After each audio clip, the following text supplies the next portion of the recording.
Good morning, everyone. It's a wonderful day, and I welcome you to South Asian Lawyers Cricket Cup's 2024. It's the eliminator between Dhaka Counsels and Chittagong Learneds.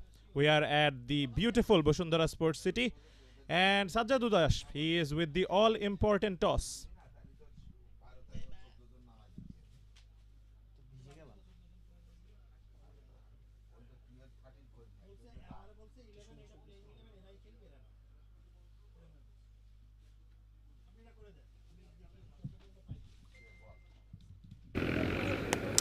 So we all are in readiness for the all-important toss. I have the two captains and the match referee. Of course, we have Mr. Muntasir Ahmed, captain of Dhaka Councils, and Mr. Ali Bashar, captain of Chittagong Learneds, and we have the match referee Ahsanur Rahman Mollik Roni. So the match referee, he has the coin now, and he hands it over to Mr. Ali Bashar. He will spin the coin now. Tails is the call. Okay. And it is tail. So congratulations, Muntasir, you have won the toss. And what have you decided and why? Inshallah, we are going to bowl first. And since the overcasting condition as well as the pitch looking good for the time being, inshallah it will get dry.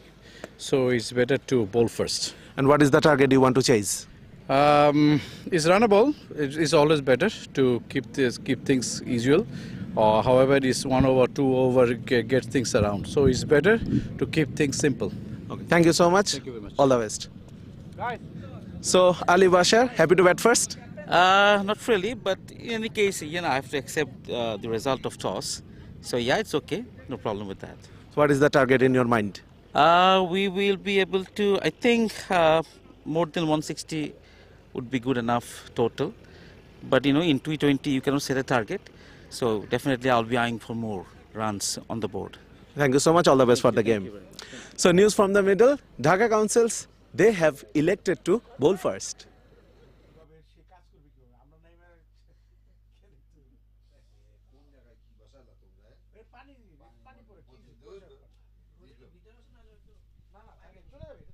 There you have it.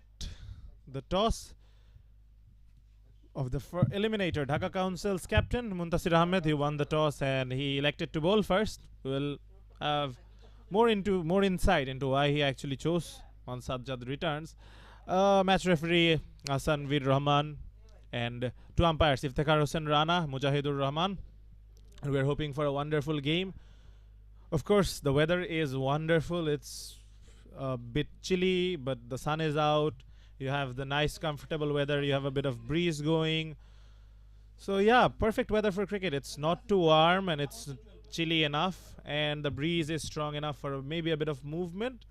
So we are hoping for a wonderful game, and we will hope that it will be a competitive game, because of course eliminator, all on the line, both teams, it's all or nothing. You win, you go home. You win, you go to the next round. You lose, you go home.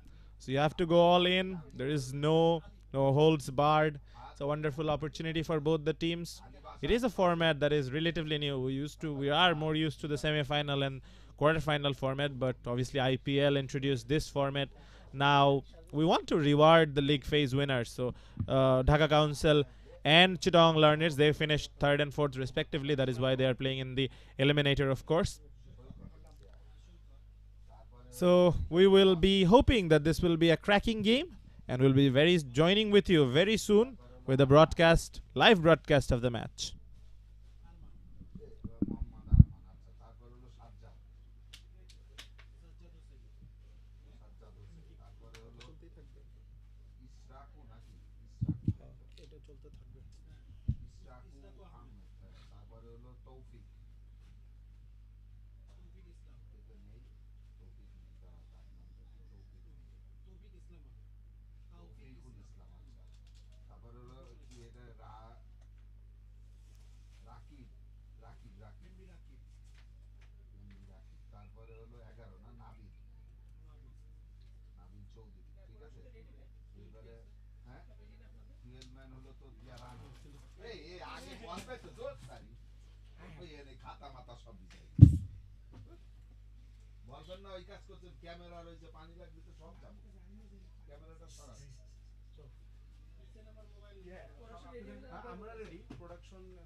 এই তোরে 12 man বলেছি না 12 man বললাম তো 12 man হলো ওই যে রানা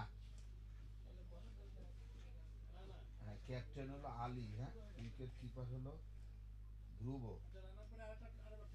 দাঁড়া বলছি 12 ম্যান রানা তারপরে মাহমুদ এই রানার পরে মাহমুদ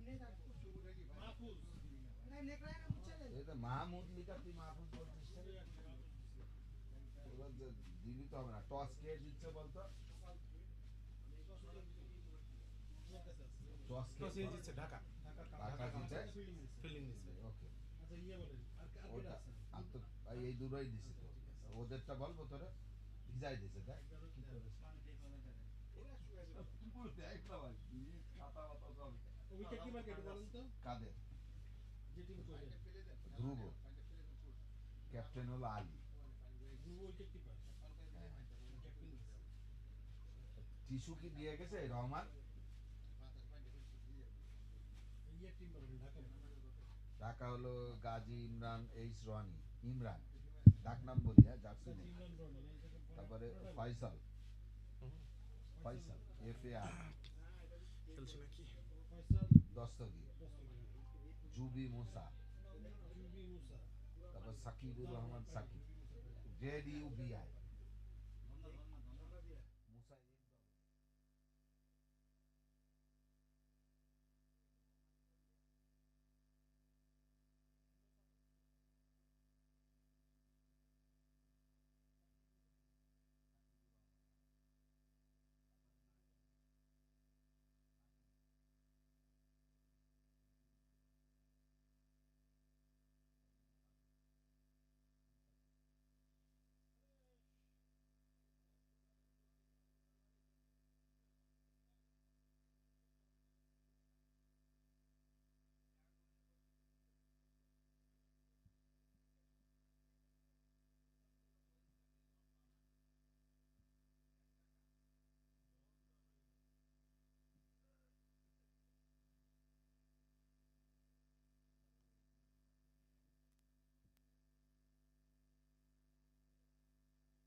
চলে আসছে কি বলতে ক্যাপ্টেন হলো যে মুনতাসির উইকেট কিপার হলো নাকি ম্যান হলো আমি হোয়াটসঅ্যাপে পাঠাচ্ছি টিমগুলো হ্যাঁ ইকরাম কিংবা ইকরাম স্টার্টিং হলো Farhad And we are back live. The umpires are in. We are hoping for some wonderful cricket. You can see the square where I will get a bit of information from Sajjad about the pitch very soon. But yeah, the fielding side are ready. Chittagong Learneds will be the ones who are batting first. Winning the toss and bowling first. I think it is a safe call when you are really, it's a morning game. Obviously, if there is some movement, it will be early on in the day. So if you want to exploit it, you want to bowl first, you want your pacers to have a go. And hopefully, as the day progresses, spinners will come into the game a bit more. But in the morning, if there is some movement, if you can exploit it in the power play with the new ball, I think that is when the team really can get some sort of an advantage. It is a T20 game. You want to dominate the power play, whether you are as a batting side or as a bowling side.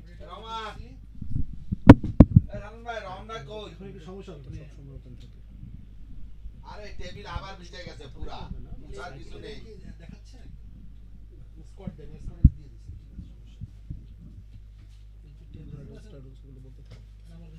ভাইয়া এখানে average score কত হয় মাঠে? So yeah, the players are in the huddle, the fielding side. The two umpires are in the middle. Batters are obviously taking their time. It's a bit Vivian Richards style. Make people wait for you. That is the way you make people know that it is your arena, it is your game. And yeah, modern cricket is a batter's game. So why not make them wait? In the toss, I will obviously, once Sajjad comes in, we'll talk about what he looked at the pitch and what the two captains were saying. And thinking about the conditions, I think from what I have perceived myself, obviously early morning, a bit of overcast conditions, but the sun is out, so we probably won't be expecting a lot of swing, but maybe a bit of seam movement of the surface. Looking at the pitch, there were a bit of cracks, maybe a bit of uneven bounce, something like that, but it would be very surprising if they can get some sort of swing, and that would probably be the challenge. But from a bowling perspective, if I am bowling first, you have won the toss. Obviously the captain of Dhaka Council has decided to bowl first, so he will have his ideas. Muntasir Ahmed, he will want his bowlers to start aggressively, maybe get a ball full and try to get a bit of movement both of the air and of the surface. And Sajjad joins me, so I will get to him. You looked at the pitch. What did you see? What do you think? How will probably the pitch behave? Thank you so much, Faisal, and a very good morning to you and everyone else. So the players are getting out there. The pitch it looks very interesting. It looks damp. It looks wet. So if you ask me, I'm not expecting much of a bounce here. And yes, the sun will take its full effect soon. And after that, maybe the cracks will be widening up, and then the spinners might come to play. So it is not a very good surface for the batters. I'm not really sure. I'm afraid. I don't think they can trust the bounce here on the pitch. And both captains, they were mentioning about this during the toss. Dhaka Warriors skipper Muntasir Ahmed, he elected to bowl first after winning the toss, and he is really looking forward to restrict the opposition within 100, 120. And same goes for Mr. Ali Bashar, Chittagong Leonards captain. He is also targeting something around a run a ball 120. He thinks it should be enough. Absolutely. From what I saw in the toss, I looked like bowling first was the order of the day, obviously. And even in the morning, first of all, so forgive my manners, I did not really greet you with the good mornings. I am maybe a bit too much in the game, too quickly. But yeah, it's a wonderful time for cricket, and so cricket is the foremost thing in our mind, of course. And as I was saying, the seam movement early, do you expect some sort of swing? Because I think swing obviously does not depend on the pitch. You need to get some movement of the weather. So we see a nice bit of breeze, but is it strong enough to perhaps get that bit of movement? You said it yourself. It is not strong enough, but there is a lot of moisture on the pitch. So if you can hit the seam, hit the deck hard, probably off the surface, you might get some movement. But it will be very interesting to see whether the pacers on display, whether they have that skill or not. You really want to have that skill set. You really want to have that kind of pacers up front, especially under these conditions. And I don't think it will be very helpful for the pacers if you talk about the seam movement. Maybe early 3-4 overs, we can see it's sunny out there, it's bright out there, but there are still some dew on the outfield. We are sitting here and we can feel the cold here, so it is a bit wet, but it will dry off very soon. Absolutely. So one thing I would like to know your opinion about is, will we see spin very early? Normally in Bangladeshi conditions, when the pitch is not doing a lot for the seamers, you would probably see spin within the power play. We're seeing in the West Indies series that I'll get to, that Mahdi Hassan was very successful bowling in the power play. And we have the first ball, and it's a fuller length delivery. Of course, you have to get it full initially. You have to check whether if there is some sort of swing and whether if the ball is doing something in the air. But from what it looked like, there is not much. So we would expect the length to be dragged back very soon to that 3/4 length. Exactly, and going back to the point about using the spinners early on, if you ask me, if I'm the captain, won the toss and elected to field first, I'll have a look at least for 3 to 4 overs with the seamers on and see if they have any movement, if they have any assistance from the surface or not. It will be very interesting to see. Lovely delivery. And that is exactly what you want your opening bowler to do, to beat the bat, to beat the outside edge, create a bit of seed of doubt in the batsman's mind. What I'm very interested in is that mid-off fielder. You look at that mid-off fielder, it's very straight. You look at that mid-on, he's in a very conventional position, but that mid-off fielder is almost towards the bowler's mark, so they expect a straight drive.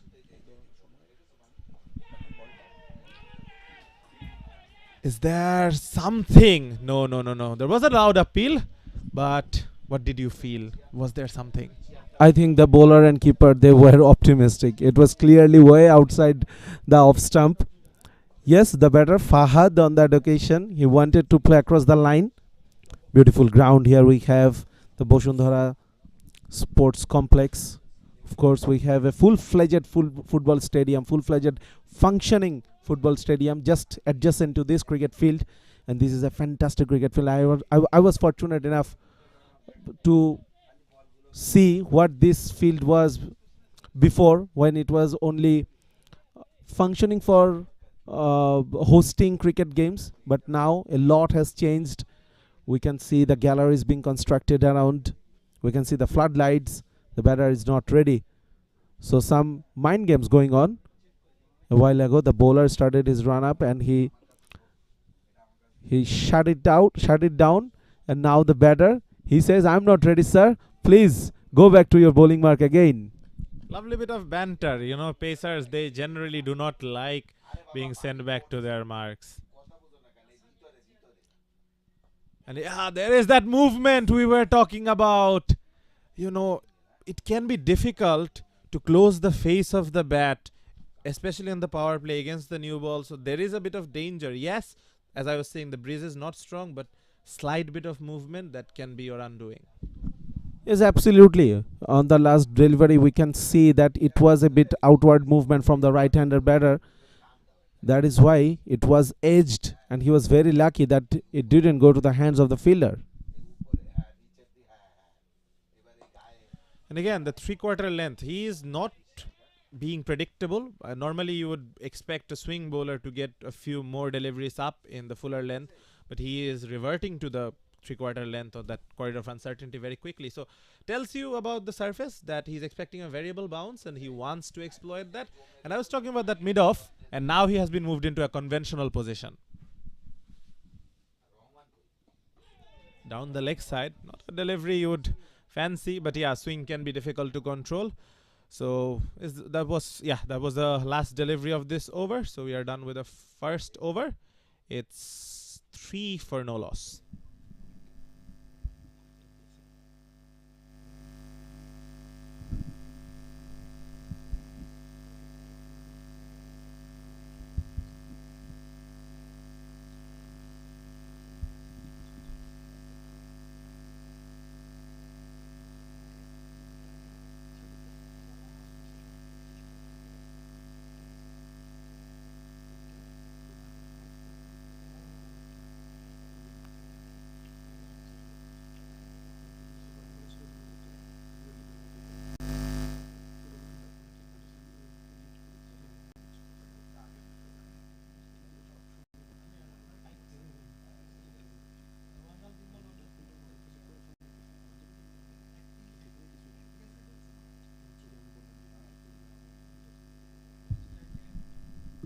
So Mamunur, the new bowler, he will be bowling from the far end.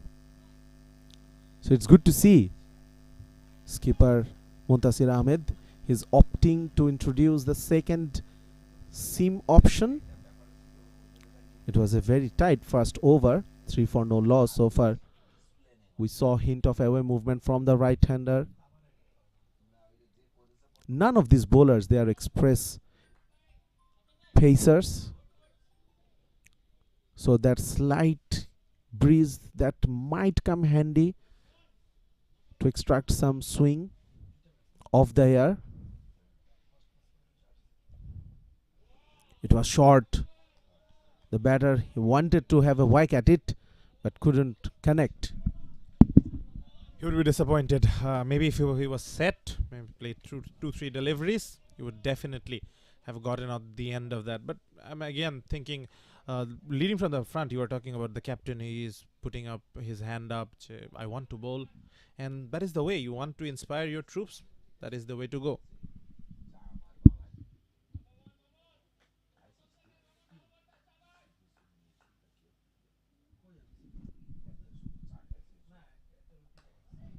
This time bowled at a fuller length, and it was played really well into the gap. That goes for the boundary. This is the first boundary of this innings. Played really well. Lovely shot, lovely wrist work. It was, he took his time, he waited for the ball to come to him. Previously, he tried to go at the ball. This is how you bat at a slowish surface. You have to let the ball come to you. It's a very difficult shot, to be honest. He fetched it from outside the off stump. That is not easy to do. Very good wrist work. Subcontinent batsmen, they are generally very strong square of the wicket, and that was a prime example.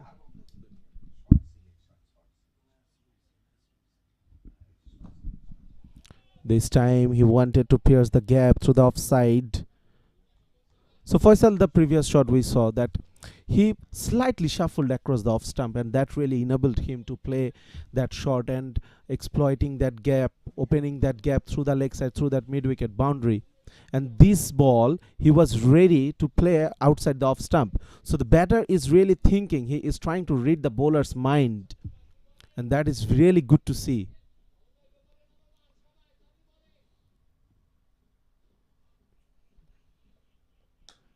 This time short ball, punished, and that's the first 6 of the innings.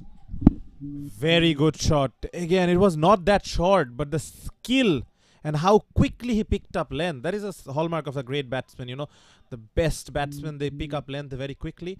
And it was a jab. It was not really a full-blooded pull. It was a jab, and he did not even need to fully go to the back foot. That is how good that shot was. Again, you were saying about, you know, reading the mind of the bowler. I think it's more about how the bowler is bowling a consistent line and consistent length. He's trying to hit that top of off outside off stump.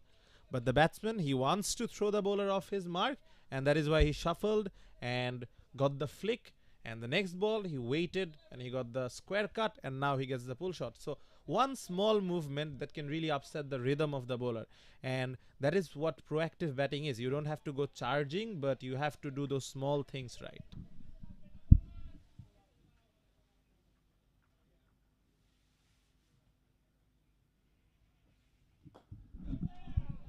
This time there's good bowling from the bowler, learning from his mistakes. Absolutely, and as a bowler, you have to constantly adjust. You know, he was coming over around the wicket. Now he went back over the wicket. So he's trying to adjust, but it will be a difficult battle.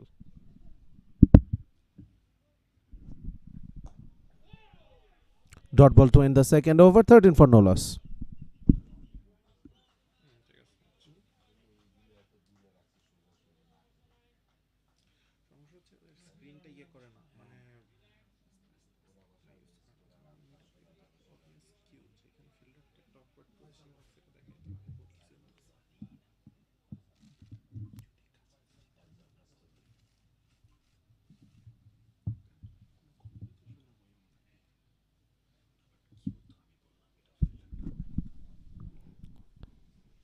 Still no signs of nerves. Early stage of the game. Happy dugout.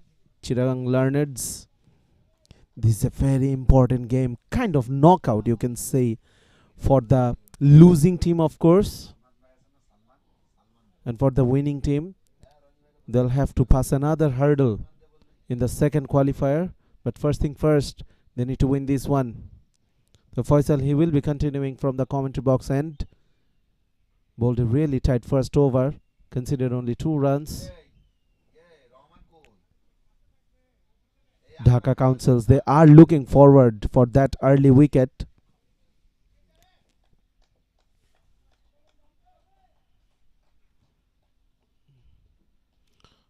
Good ball. Faisal is really teasing the batters with his lines and lengths. He is, and there is that variable bounce you are talking about, that the ball might do something in the surface. You see the pitch, you are talking about the pitch being not friendly for the batters. And but you have to understand the mindset of the two batters. When we saw Ishraq batting, it looked like a batting surface. It's because of that proactive nature he has.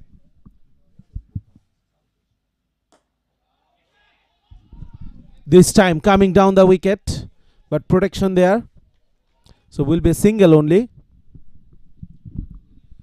Yes, that aggression. I think Fahad will pick up a cue from his partner Ishraq, who was making batting look so easy. And that is something I have noticed, from the bowler when he is bowling from the commentary box end, we see some more variable bounce. But from the T-Sports end, we do not see anything. And could that be something? It will be something that we will look into as the match progresses, because we have seen this in international cricket a lot, that one end does something and you have your premier bowler bowling from that end. Is that some sort of development? Maybe there is a field change, and again that mid-off fielder is being brought into a very narrow position. So that is a development. I think that is something the captain really wants to do. But no catcher, is that something that surprises you? I mean, initially power play, no catcher. That is interesting.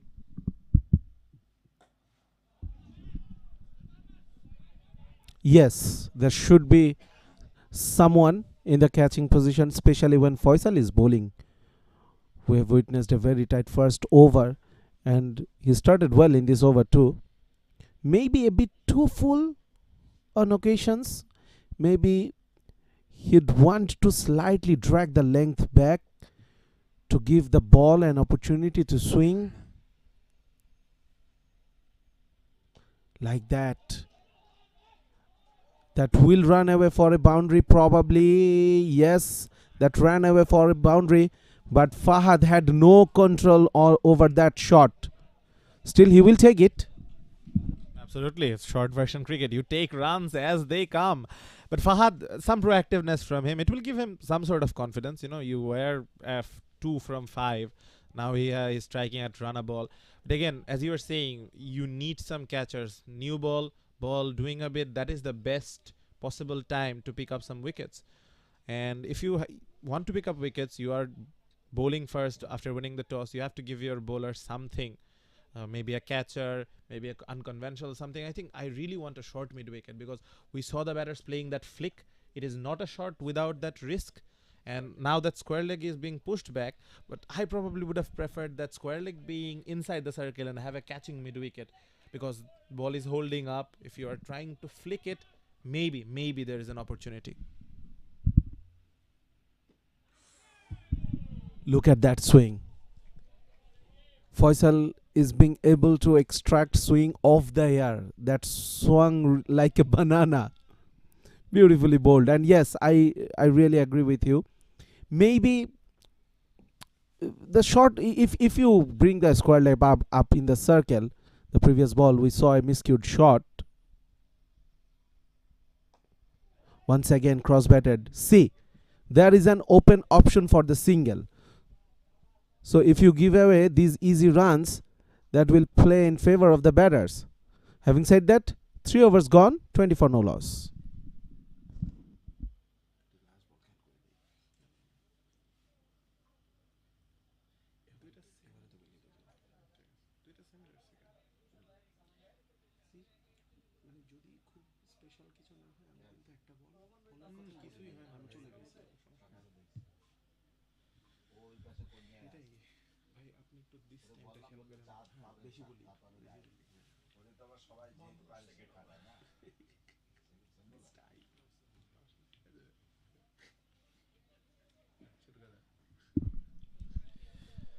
Mamunur is back for his second over. Yeah, you were saying about two bowlers going 4 overs seam and then maybe introducing spin. But yeah, from what I have seen, we were talking about a swing in the air and the way Faisal, well, my namesake, has been able to extract some movement of the air. I think that is some serious skill, and that is why he's trying to bowl a bit full. Yes, he might get driven down the ground or get flicked like he did, but that creates an opportunity. We saw a leading edge that just did not carry to that backward point. That is why I really, really would want a catcher either on a point or a short mid wicket somewhere, so that you make the batter think before playing a drive or a flick. And that is what I feel like they have missed a trick there, but maybe it's never too late. Again, another false start. There's been a theme, but let's see. I mean, are you feeling good from what you have seen from the bowling side? I feel like they have been a bit on the defensive side so far. Absolutely. Maybe I'd love to have a slip as well. If it's bowl at a fuller length outside off stump, there are always a chance for the outside edge.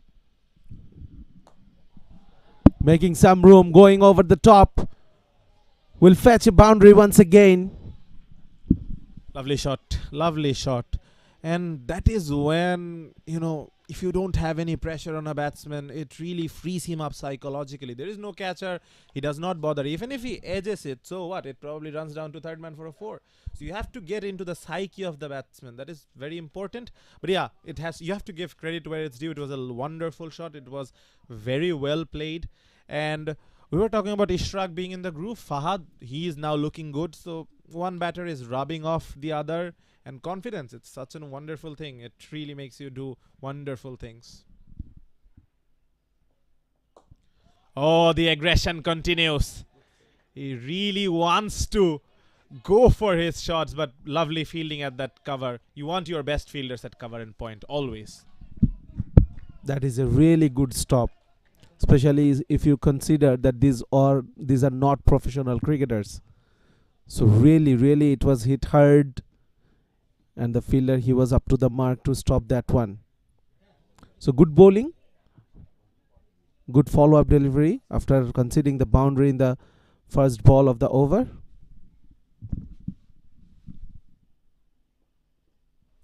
Much better delivery. That is the length. I think every bowler has a natural length, and Mamunur is a bit more of a Hazelwood kind fourth stump, back of a length bowler, whereas Faisal is much more of a swing bowler who tries to get it full. So you have to bowl according to your strengths and according to the batsman. Well, you have mentioned about Hazelwood. Hazelwood would love a slip there, and that's the delivery. That is why I was talking about the slip fielder. Still not on. Oh, brilliant. What a shot. Now, I was actually going to say he's batting outside the crease, but that did not really matter. Wow. This guy, Ishraq, I think he's a seriously good player. Well, the length matters as well. Mamunur, unfortunately, he's not consistent enough on that good length, on that line outside of stump. This time, once again, it was bowled a bit fuller into the legs. And Ishraq, he is really looking good, really looking on song. Beautifully picked up through that vacant area. Chittagong Larnet, they have started really well. Same line, same result. It's not an action replay. It is another boundary. He's very strong on the leg side. He has hit 3 boundaries and a 6, if I'm not wrong. All of them on the leg side. 1 pull, 3 flicks. So anything on his pads, he has been brutal. You have to get it outside the off stump for him. He was beaten on the outside edge. Why not do that again?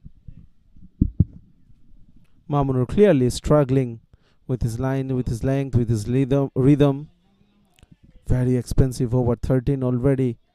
And 33 without a loss. This is only the 4th over we are in. So Chittagong Learners, they are off to a flyer.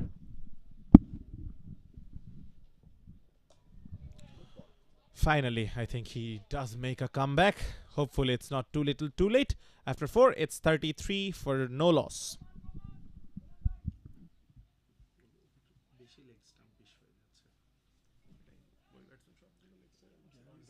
Still movement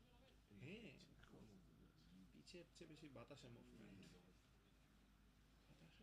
কেন হইতেছে তো হওয়ার মতো কোনো আবহাওয়া না ওই যে পেসিং আছে এই জন্য হালকা বাতাসে ঘুরে যাচ্ছে এটাই বলছিলাম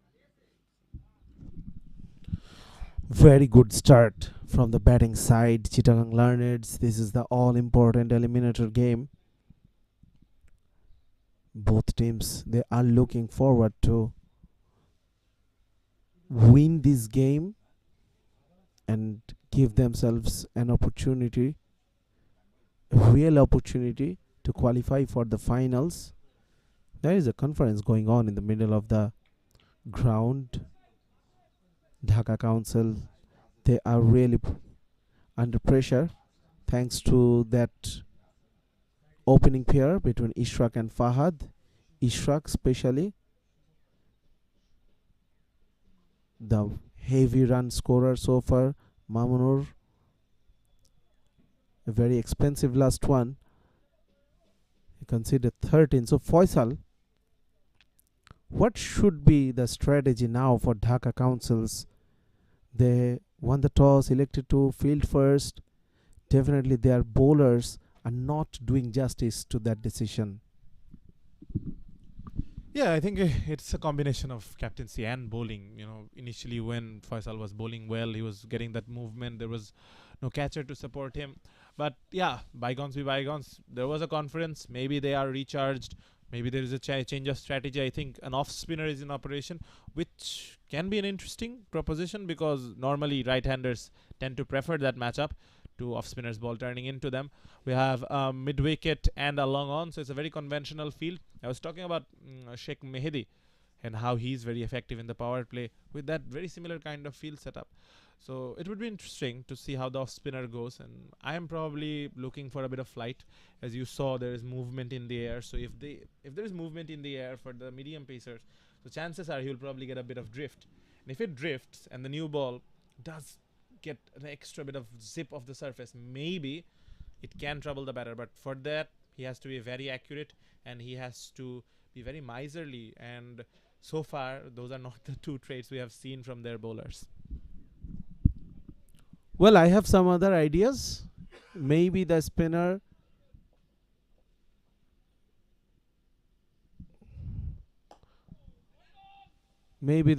they can try to bowl quicker on this surface because the surface has not dried yet. So we have witnessed some variable bounce on the surface. You never know, some ball may keep low. Look at that, skidded through. Now if you give the ball air right now, that might play in favor of the batters, so that the batters, they could go across the line and challenge that mid-wicket fielder. Then again, that is what you want, you know, mid-wicket fielder being challenged, and that could be something. That is a risk. You need a bit of risk, batsmen to take the risk, because nothing else is happening actually. So far, good bowling from Shubho. He has opted to go with my strategy, bowl quicker and fouler. Once again, see, the ball is skidding off the surface, and that is why the batters, they will find a bit difficult to face, even to face the off spinner being a right-handed batter. Yes, of course, definitely. So what we have seen, and maybe the sweep shot could be an option for the batsman. Oh, down the leg side. There was loud appeal and there is confusion. Oh, no. What have you done? How was the wicket going to come? This is how the wicket came. Ishraq, who was looking invincible, it felt like there was no way a bowler could get him out. And yes, no bowler did get him out. He ran himself out. So at 33, the first wicket goes down for Chittagong Learneds. Very good tight bowling from Shubho, the off spinner. And the pressure was building after those 4 dot deliveries. Ishraq, he was middling the ball. He was itching to get on strike. And he really wanted to push the batter to go for that single. There was a huge appeal. Don't forget that. So definitely Fahad got a bit distracted about that appeal, and that is why there was some lack of communication. Look at that. The bowler appealed, and Fahad, he was really confused whether to go for the run or not.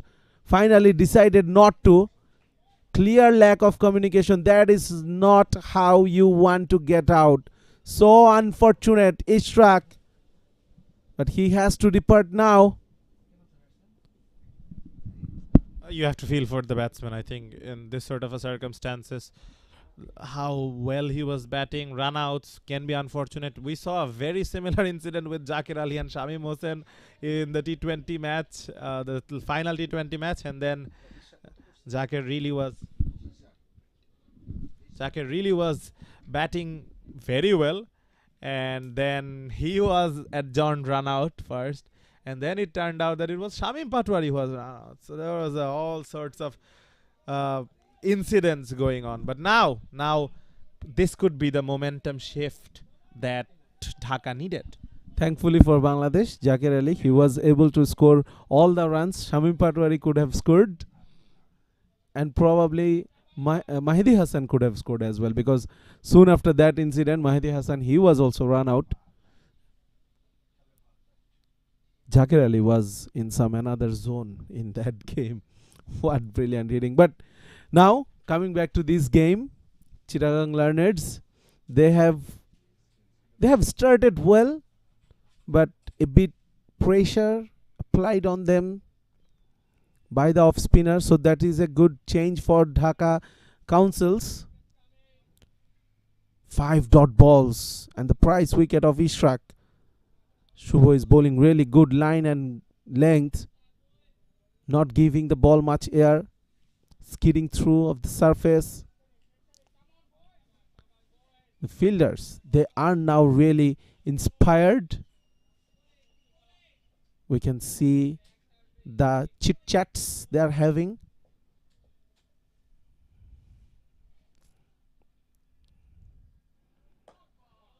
Excellent over from Shubho. No runs, a run out after 5, 33 for 1.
Last over of the power play. This is the all-important last over, and generally you want to go to the last over with some momentum, and all the momentum is with Dhaka. So after 4 good overs, this is why we love cricket. You know, it is the game of glorious uncertainty. You never know what happens. You have batted brilliantly for 4 overs. Then 1 good over comes and suddenly the complexion changes. The run rate drops to 6.6. It never dropped below 8. So, you know, that is why we love cricket, and why not? But now, what do you do? How do you maximize that pressure? Well, firstly, the batters, they will feel a bit uncertain about how to approach this over. Yes, they need to rebuild the innings, but this is the last over of the power play as well. So they look forward to make full use of the field restrictions. So this is very dicey situation for the batters out there. If they lose a wicket now in this power play looking for runs, I think I would have been taken that risk, that go for this. Yes, it's okay if you lose 1 more wicket, but this is the last over of power play. If you can collect maybe 7 or 8 runs, go close to that 40 run mark at the end of the power play, then it's a good start for us. Again, a bit of delay in the run up. But yeah, I totally agree with you. You have to go for it because your entire match hinges on this over because of the momentum. And you have the new bowler Noor who hasn't bowled a delivery. So this is the optimum moment to put him under some sort of pressure. There's no footwork on that. Nabil, he would be a bit tentative. Obviously, you would never want to get to the crease after a run out. That is the worst time to come on. The mood in the dressing room, the mood around the crowd, everything is down. So as a bowling side, maybe bring this is the optimum time to bring an extra fielder in, a catcher. Try to take a wicket. The batting side are already under pressure.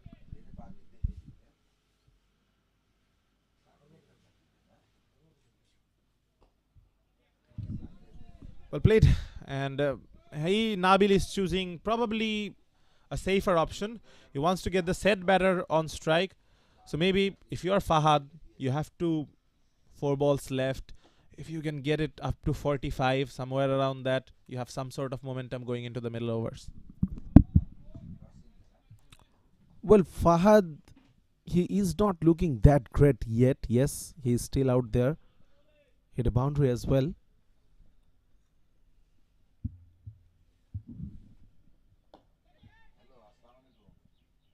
Once again a single.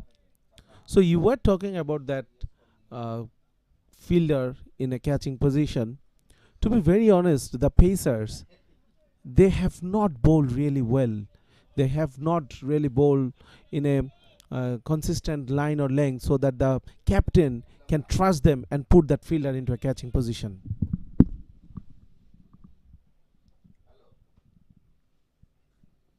Yeah, I think absolutely spot on. That is something you have to consider. Yeah, we always talk about captains not being proactive enough, but you have to be able to trust the bowlers as well, and that is something the bowlers haven't really given him. So from that perspective, yes. But then again, you have to think it from that perspective that initially when there was movement, did not get the catcher in, but bygones be bygones. From a batting perspective, how do you deal with the rest of the power play? You only have actually lost 1 over, and when we look at it, the run rate is low. And that is how you have to deal with it, because a bit of risk, why not? What a shot! Best place to hit the cricket ball right into the side screen. Wow, best shot of the day for me. That is a really good hit by Nabil. Once again, he walked 1 or 2 steps and he had to reach for it. It was bowled way outside off stump, but it was a powerful hit. It was a strong hit. So Fahad, he is taking the chairs. So I think Chittagong Learneds, they will be happy with the score now. They have reached 40.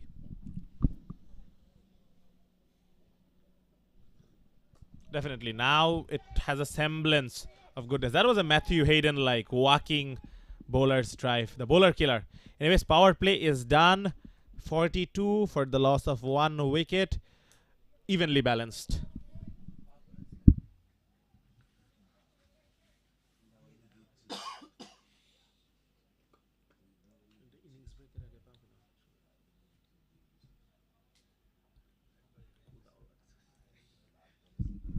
Chittagong Learners, Ali Bashar, he is the captain.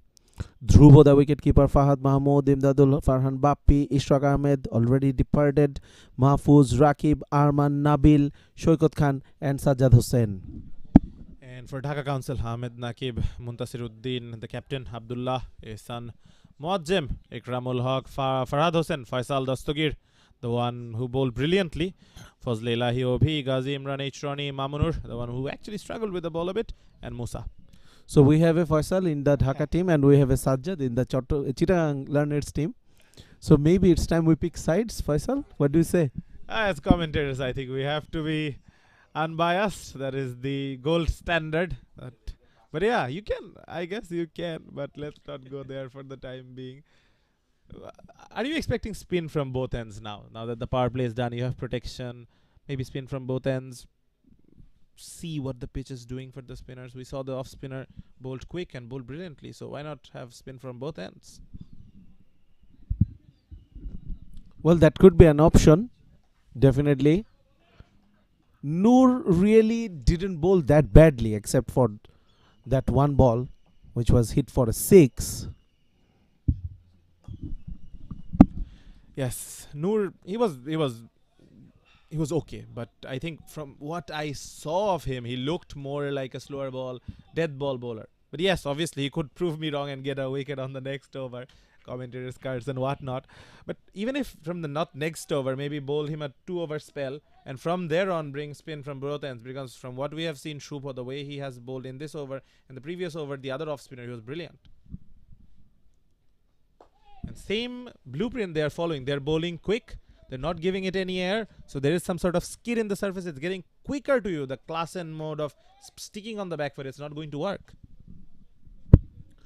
See, in the morning, what I have seen in the pitch, there are some cracks, but still they are not opening up.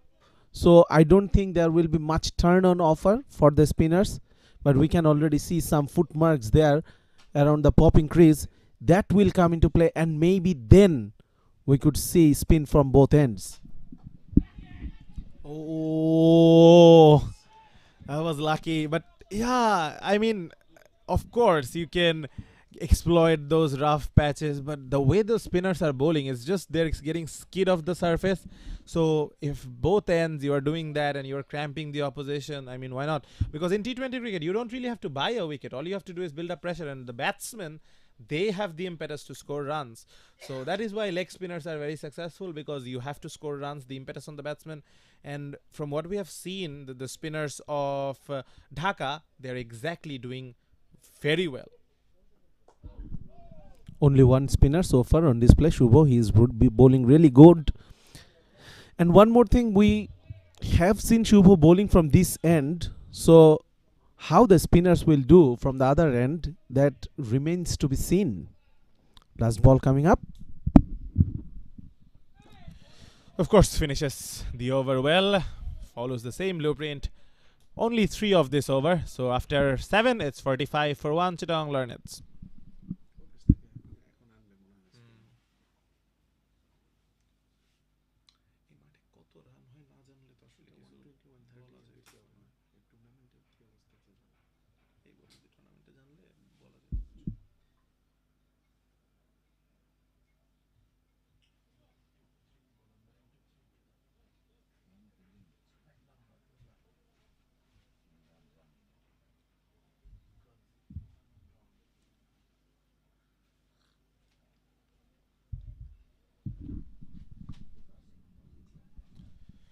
So yes, spin from both ends very quickly, and I think this time we'll see how the spinner bowls from that T-Sports end. But looking at that field setup, I mean, there's a point. There is a long off, there is a long on. So it's a very conventional field, 3-2 field if you would have. They have blocked out the conventional shots. So the one scoring shot I would say is the square cut, and the other is the paddle sweep. They are both difficult shots to play unless the bowler is too wide or too straight. From that perspective, I would say it's a very good field. So if you want to score boundaries, you have to go for some unconventional risky shot. Now there is a bit of change in the field. The point is being moved a bit squarish, and there is a very wide long off. I mean, I probably would say that is almost an extra cover. But yeah, the 3-2 field setup stays. It's just that the orientation changes a bit.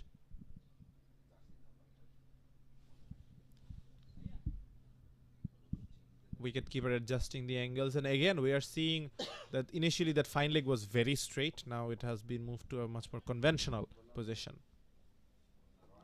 It almost would have gone to that fielder had keeper not stopped it. But yeah, spin from both ends. What do you say?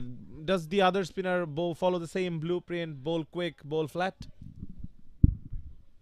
I think he should do that. Imran.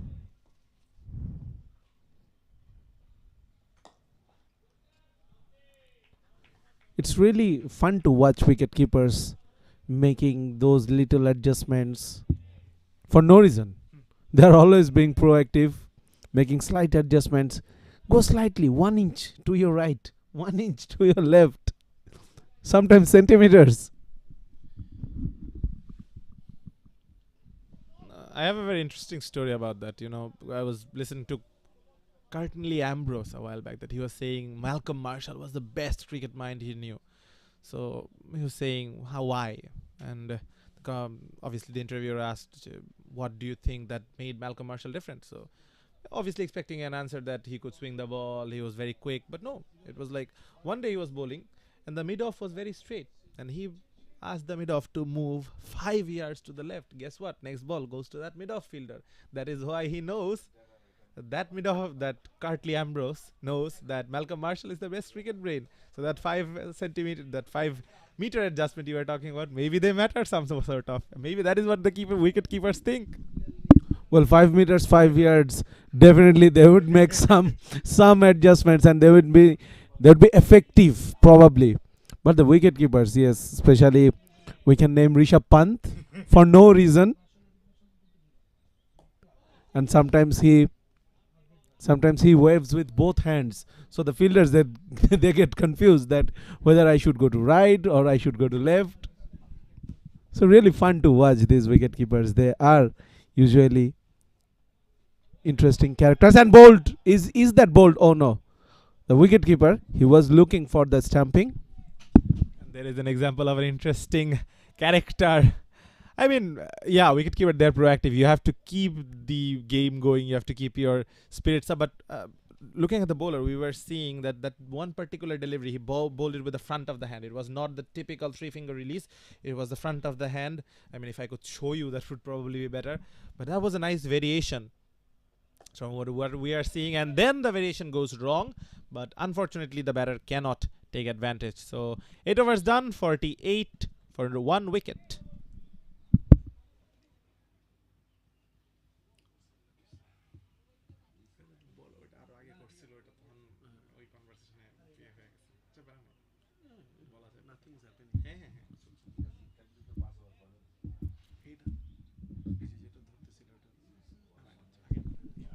So that is the wicket keeper going for that stumping.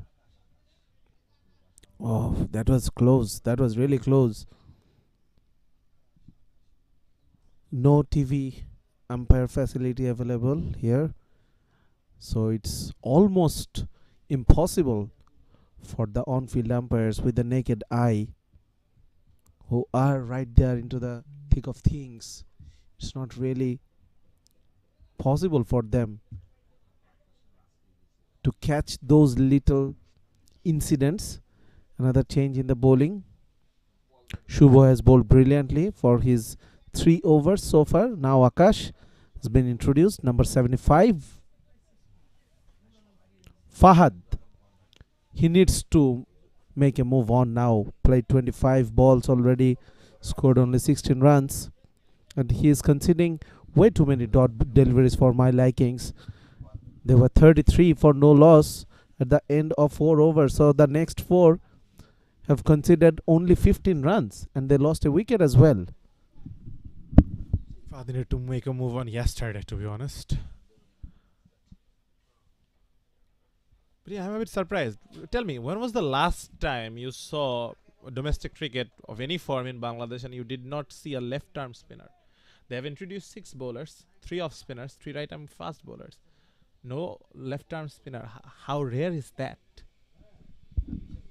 Well, that is why we are keep saying that these are not professional cricketers. If they were, maybe all could have been left-arm spinners.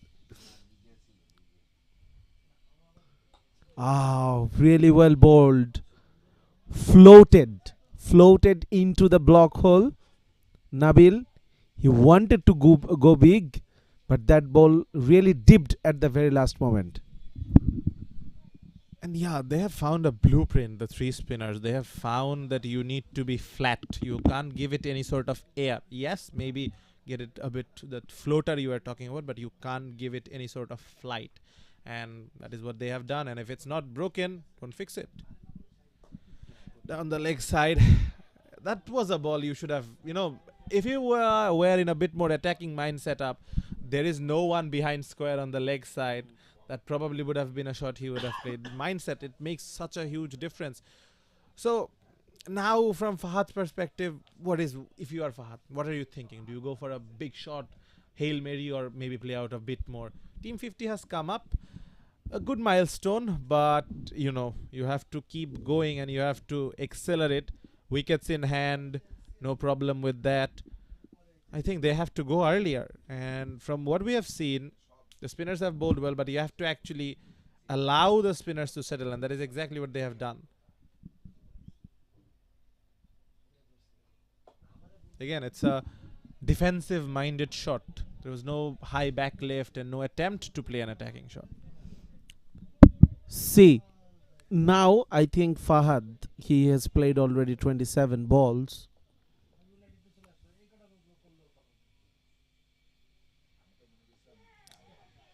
And that is the result. The pressure was building on him, pressure was mounting on him, coming down the wicket, not being able to reach the pitch of the ball, missing, all ended up, and it was a quick glove work from the wicketkeeper. So the second wicket is down, Fahad goes.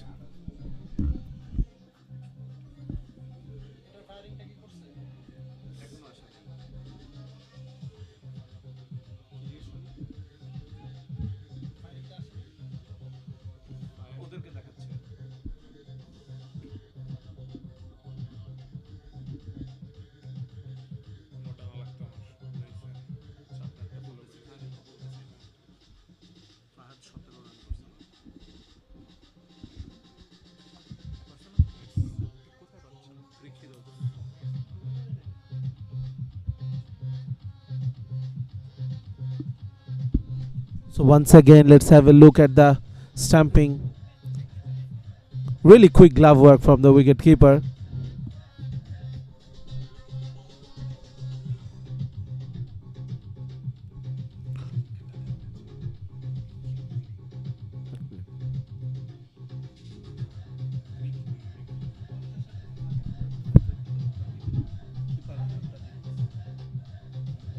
So the second wicket goes down, and it is another off spinner. 3 of them, and all of them have bowled brilliantly. Sajjad, well, guess what? Who are you supporting now? I think we all can guess. Prompts a bit of field change. There is now that square leg that was out. No, it goes out. I thought he would bring that up to keep the new batsman on strike. But yeah, it's the last delivery of the over. Not really, but it's a brilliant over. Another brilliant display of spin bowling and following the blueprint. If it's working, it's working. Yes, gets out of the over very well. So almost halfway. 9 overs done. 50 for 2 Chittagong Learneds.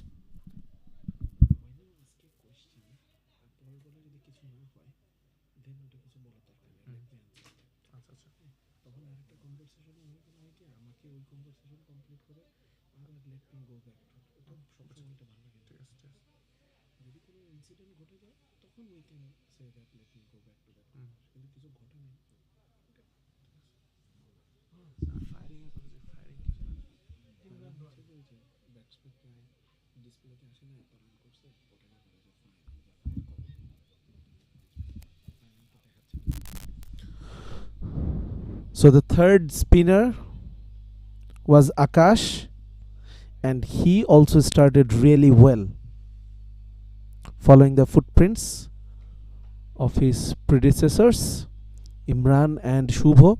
Imran continuing for his second over. What a turnaround by the spinners.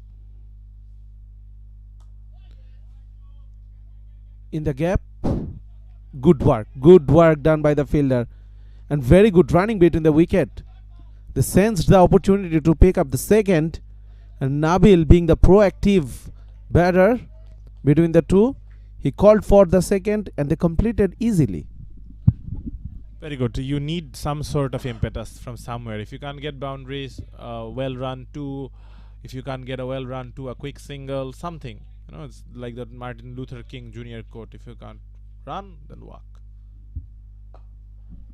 Outside off stump, that line I would say is better. Anything down the leg side, there is no one in the fine leg in front of us in the commentary box end, so that's a better line.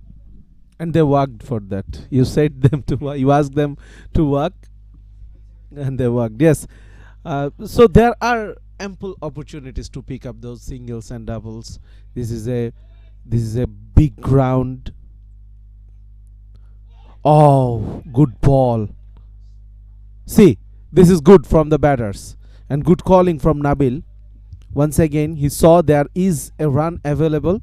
So despite of that outside edge, and thankfully from Sajjad, he really trusted his partner. Very quick response as well. And now I think the question is, the all important question goes to, what sort of total are they looking at? 120. If they want to get to 120, they would still have to get 7 runs and over. So you have to get maybe take one calculated risk and over. But what sort of total do you think probably would be enough in this surface? Well, looking at the behavior of the pitch so far, powerfully played will be a single.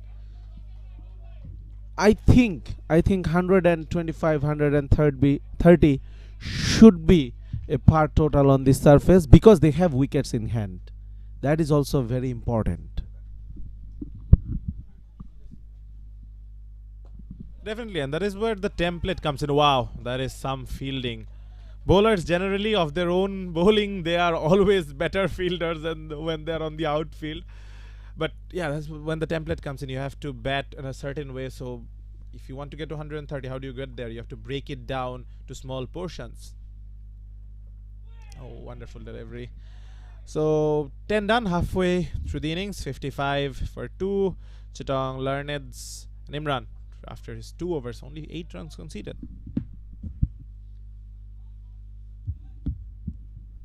See the last over, Imran, he was bowling really well.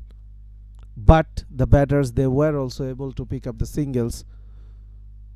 So 5 runs were scored of the first 4 deliveries. But then Imran made that brilliant save, stopped the single, and that resulted for another dot delivery to finish the over. And that is how rhythm is very important in cricket. Momentum is very important. So the 10 overs have been bowled and the players, they are enjoying a drink. And we are also taking a short break. We'll be back with live actions. Train of thought হারায় যায়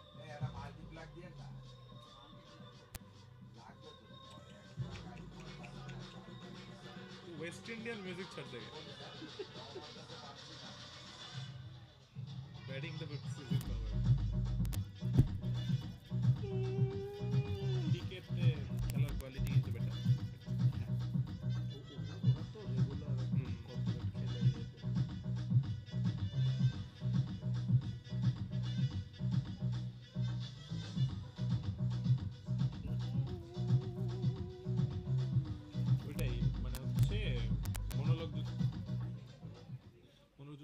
রাখা যায় আর কি মানে যত বেশি বলতে যাব তত হচ্ছে ফ্লুয়েন্সি একটু হারায় যাওয়ার চান্সেস আছে যদি দেখি যে হচ্ছে মানে বেশি হয়ে যাচ্ছে তাহলে একটা কোশ্চেন থ্রো করে ডিসকাশন সবার পরে যে ট্রেনটা আমি জানতাম না বুঝছি ঠিক আছে আমি এমনি এই ধরনের বলছি আমি শুরু স্লটে আজকে কে ফেলো না ব্রেক্সের সময় খাওয়া যাবে ব্রেক্সের সময় বেশি short time half time I mean innings break আমি ফুটবল কালকে এত দেখছি যে হাফ টাইম মাথায় করতেছে ফুটবলটা এখন আর ফলো করা হয় না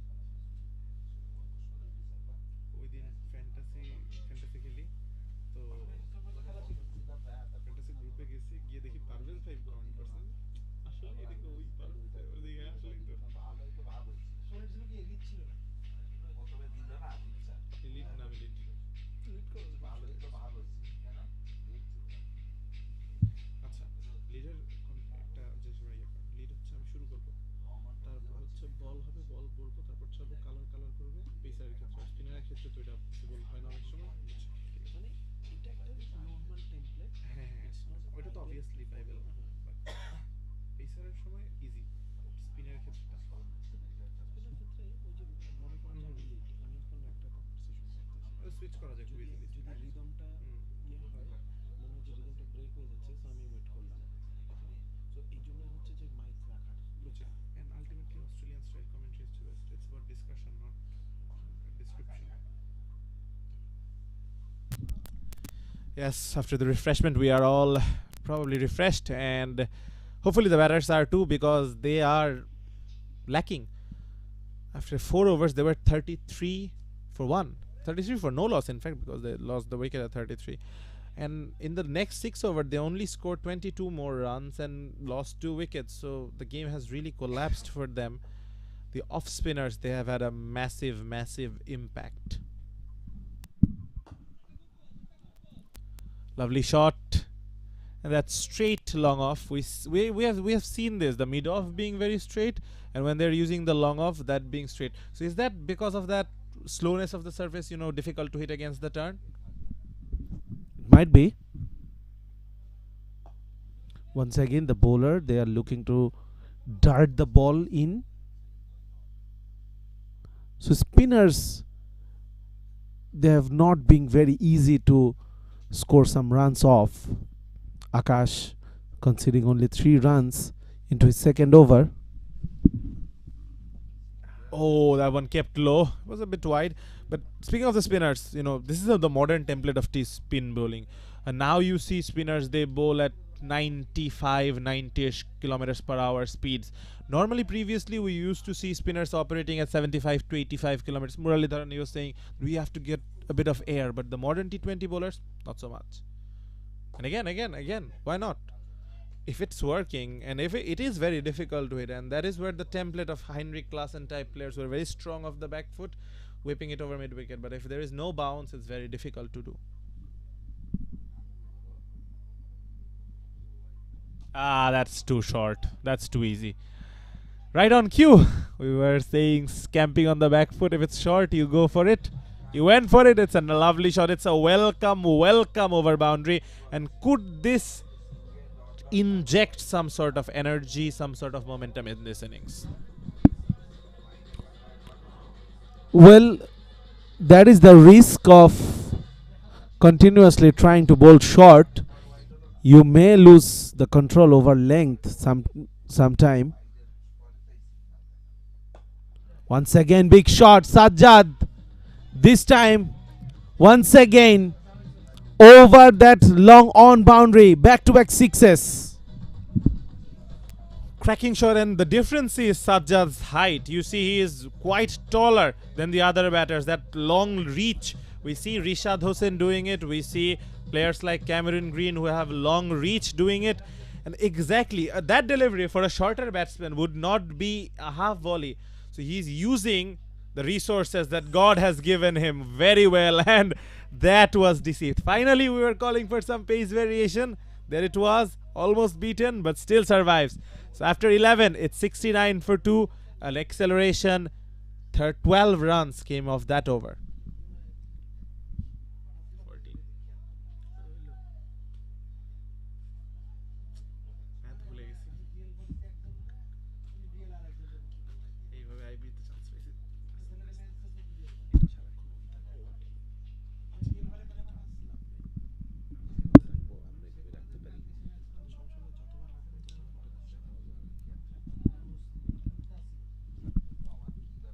A good over to start with after the drinks break for Chittagong Learneds.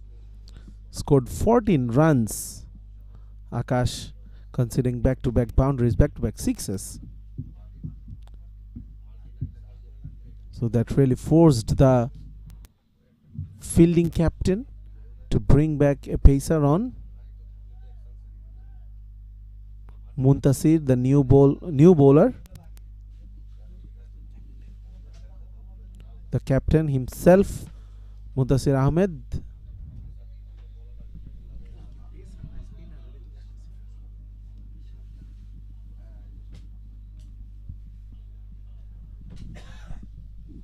Only 2 extras so far in these 11 overs.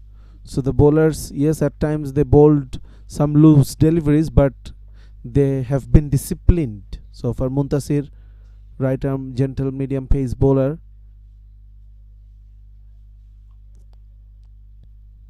Looks like a college professor with those glasses on. It's very rare to see being a pace bowler with glasses on. Yes, pace bowling is the harshest of the arts. Very difficult on body, on mind. You're either born a pace bowler or you're not. And of course, from the helmet, he was batting with a cap. Sees a pacer, goes for the helmet. Safety, all important, paramount. You are not allowed to bat against a pacer with a helmet with a cap anymore, by the way. In the previous days when I was not born, but I have seen enough Viv Richards clips to see that macho of wow, who needs a cap, man? It is my maroon cap, man. But again, safety is of course important. Well played, well played. Very, very good timing. It was a warm-up delivery, to be honest. That was easy pickings, fine leg inside the circle. You can't bowl down the leg to these subcontinental batters. So a bit of acceleration. 18 runs of the last 7 deliveries. Well, not a very good start from the bowler, as you were saying that this is a warm-up delivery. Look at that. Going down the leg side, not bounced too much. So easy picking. Also the fine leg was up in the circle. So Muntasir, he needs to come back well. Good batting. Follows up that boundary with a single. I'm very curious to see how Sajjad goes against medium pace. I mean, we saw how he was devastating against Spain. If it's too short, he went for the pull. It was marginally full, he went for the lofted drive. He has the range, he has the reach. Now the question is, does he have the technique against pace? He's obviously not that quick, but they are probably the trickiest bowlers. You know, that Ravi Bopara kind, the people who are not quick, not slow, somewhere in between. Very difficult to get away. And he tries to follow up that template, but it's an easy single. So about that fine leg fielder, you know, you notice it was very square. Now it was moved straight. So what's the rationale behind that?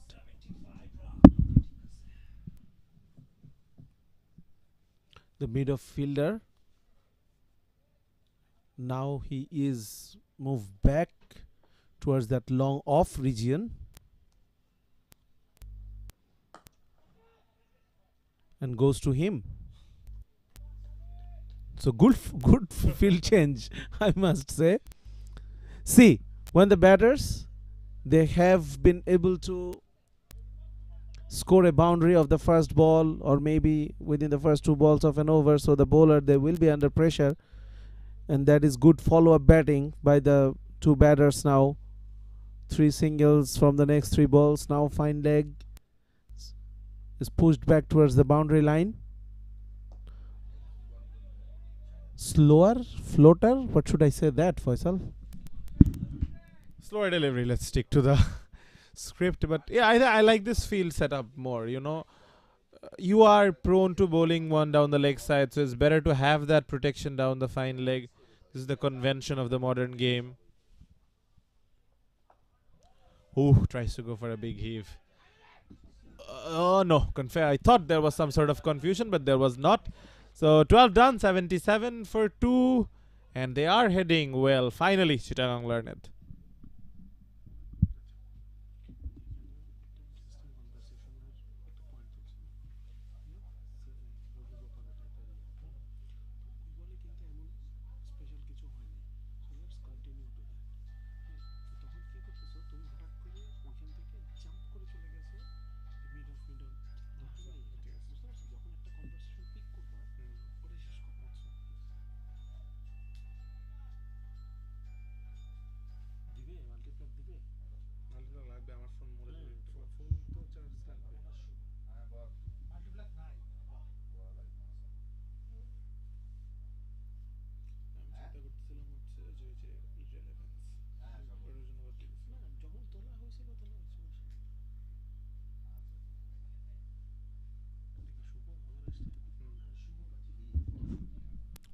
Shubho comes back.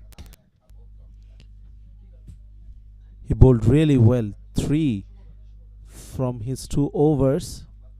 And he was the one who started putting pressure on the batting side. He came to bowl within the power play. It was the 5th over of the innings. He bowled a maiden that over. and conceded 3 in the second. So he will be looking forward to finish well as well.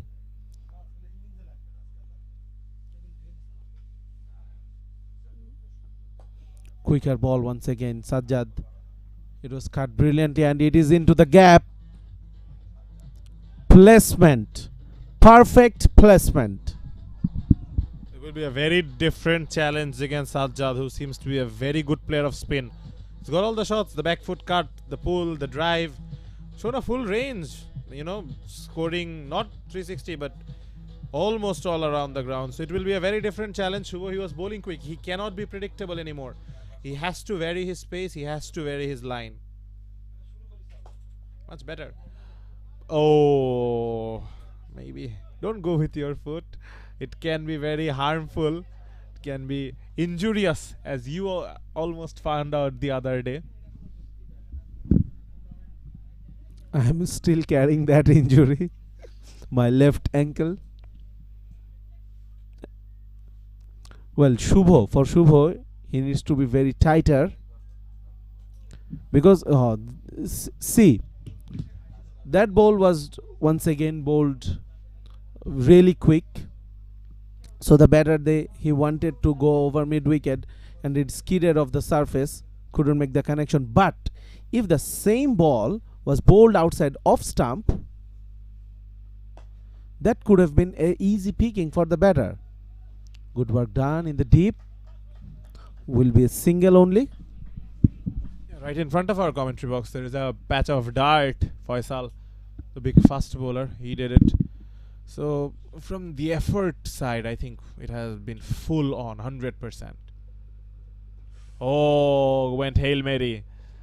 You have to go for it. It looks ugly, but if it connected, I think that would have been in that stand, the construction side. Good comeback from Shubho after being hit for a boundary in the first ball. Really good from him. Only 6 of this over. After 13, 83 for 2.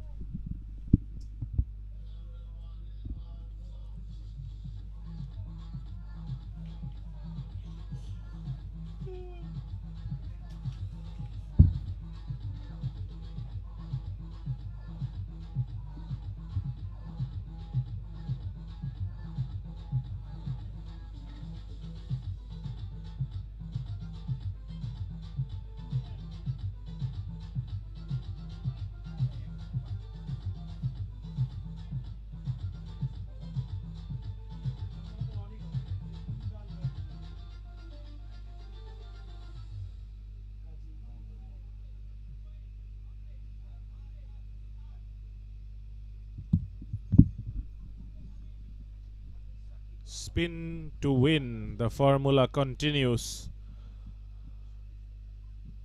So far so good. We were talking about that 130 mark. The way they are going, especially the way Sajjad is batting, and Nabil has provided very able company, to be honest. I think they can aim for something higher. If these two stick around, that run can go above 130 and to that 140 mark.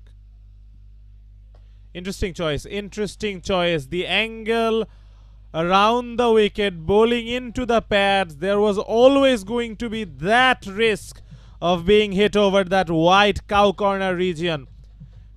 You know, they were bowling so well from over the wicket. Why change that angle?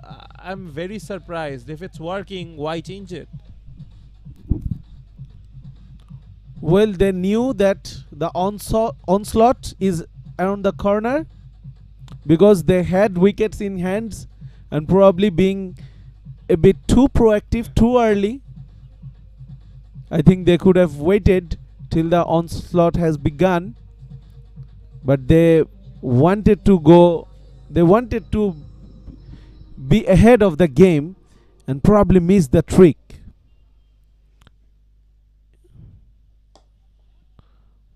Good fielding, very good fielding from Imran.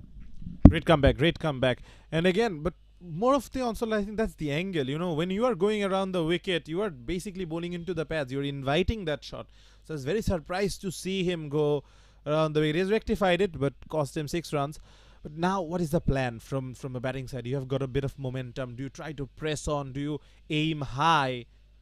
But in the process of aiming high, if you lose a few wickets, just like that, it was almost went into the hands, but instead it went over the boundary. It's a 6. The shift of gear has started. Really great hitting by Nabil. It was a flatter 6 on this occasion. 95 for 2. Now Chittagong Learneds, they are looking really good to reach even 140. They were 55 for 2 after 10 overs. So the last 21 balls costed 40 runs. Brilliant partnership as well. 45 of 28 deliveries.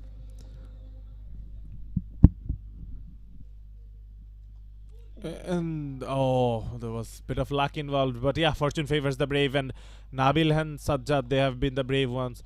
The way these two have played spin, I think that is what the template is. When you know it's doing something, you have to go for horizontal batted shots.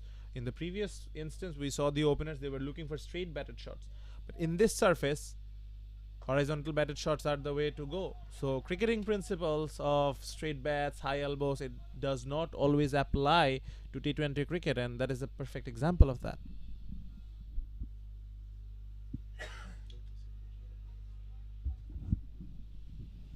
$14 already in this over.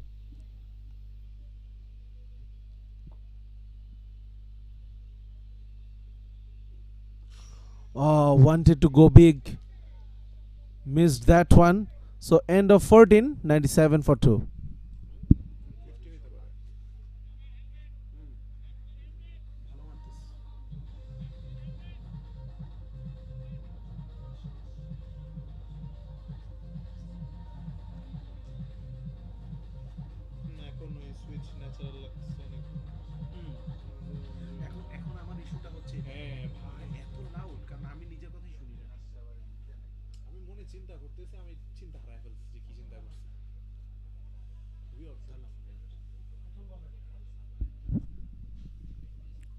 Smooth shift of gear.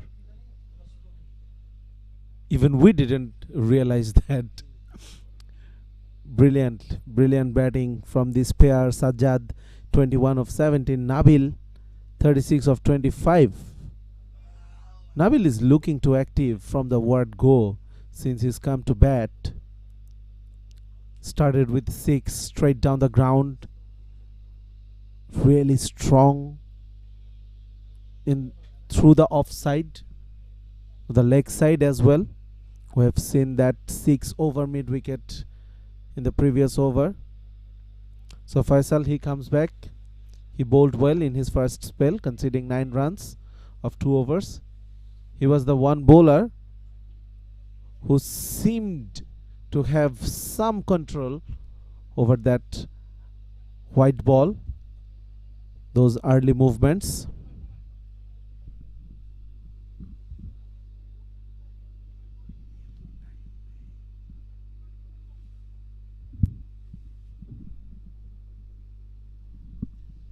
Taking a bit of time. How's the field change? Fine leg comes up.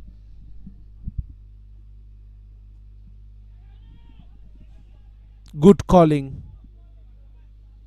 Direct hit would have been interested, but I think the batters, they completed that run really comfortably. So fine leg was up in the circle and it was headed towards him. So far so good. Faisal is a clever bowler. We saw in the power play he got that seam movement. Now he's bowling according to the field. The fine leg came up. The next ball went right to him. So you have to say it's genius. But yeah, so far what we have seen from Faisal is that his control that you were talking about, control over movement and control over length. In the death, it would be even more important. Oh, what a shot. What a shot. Can that beat that long off fielder? No, it can't. From the perspective of a batting side, you know, you have 5 to go after this. You are somewhere around 105. So how many are you realistically looking at? Have you recalibrated your target and you say now we can go 150 because 10 of the last 8 wickets in hand, very doable. And the batters, they are really looking good.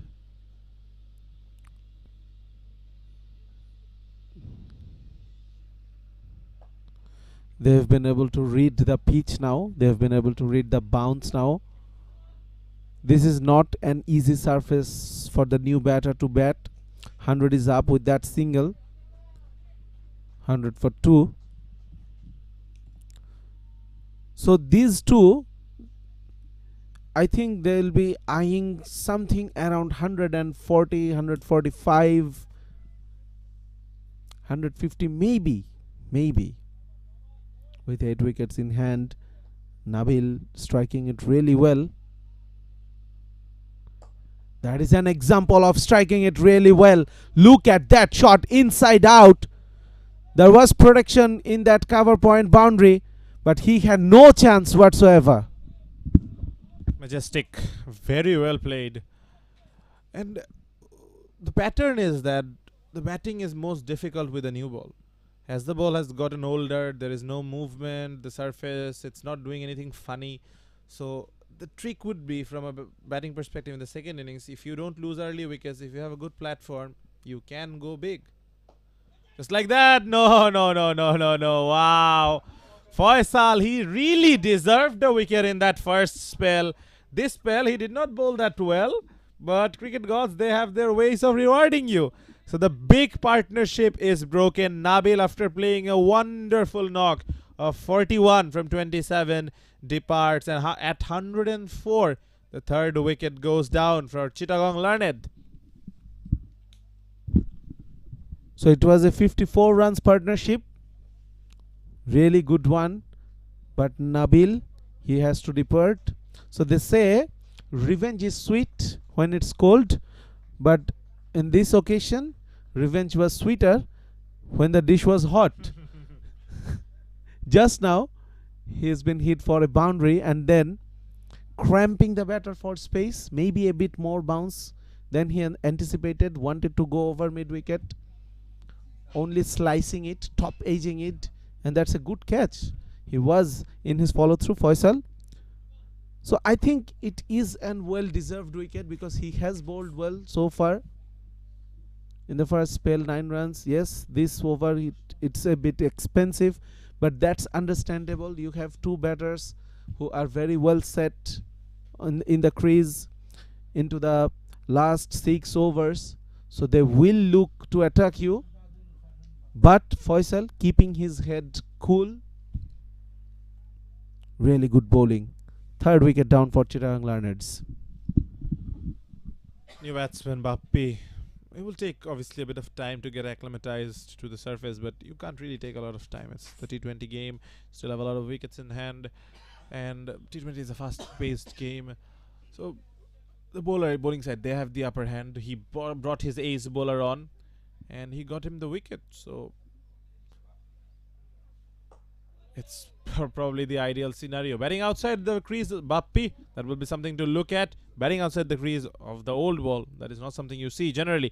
After 15, it's 104 for 3 Chittagong Learned.